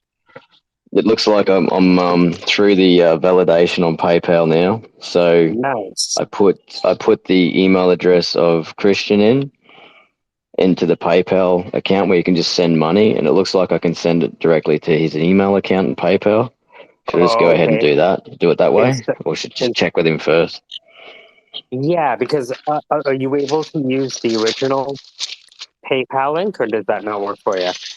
It doesn't work. It wants an email or a number. Like it won't. As Oh, soon as I try and this is the problem I've been having because when I click on that, I can only open it through Chrome, not through the app. right. So I seem to be having better luck when I go through the app. So when I've gone through the app, I can send it to you, or I can send it to Michael's email. Yeah. Yeah. When it comes to this stuff, I always want to measure twice and cut once. You know what I mean? Yeah, copy You that. know, I don't want to. You know, there could be a lot of Christian Potenzas. You know what I mean? Like, right? Even if it has his face there, I would always want to double check. Yep. Yeah. Yep. So So maybe I I should could. just get him to. Oh, I'll email yeah. him and just ask him if he can sort of send me the link. Yes. And I'm talking to them tonight. You should see an email tonight, latest tomorrow. I got to call them after I get off the phone here, because they're going to be Okay. recording a video that they're sending to everyone. Okay. Yeah. All right, guys. So I got it. cool. All right. We'll talk soon, guys. Yep.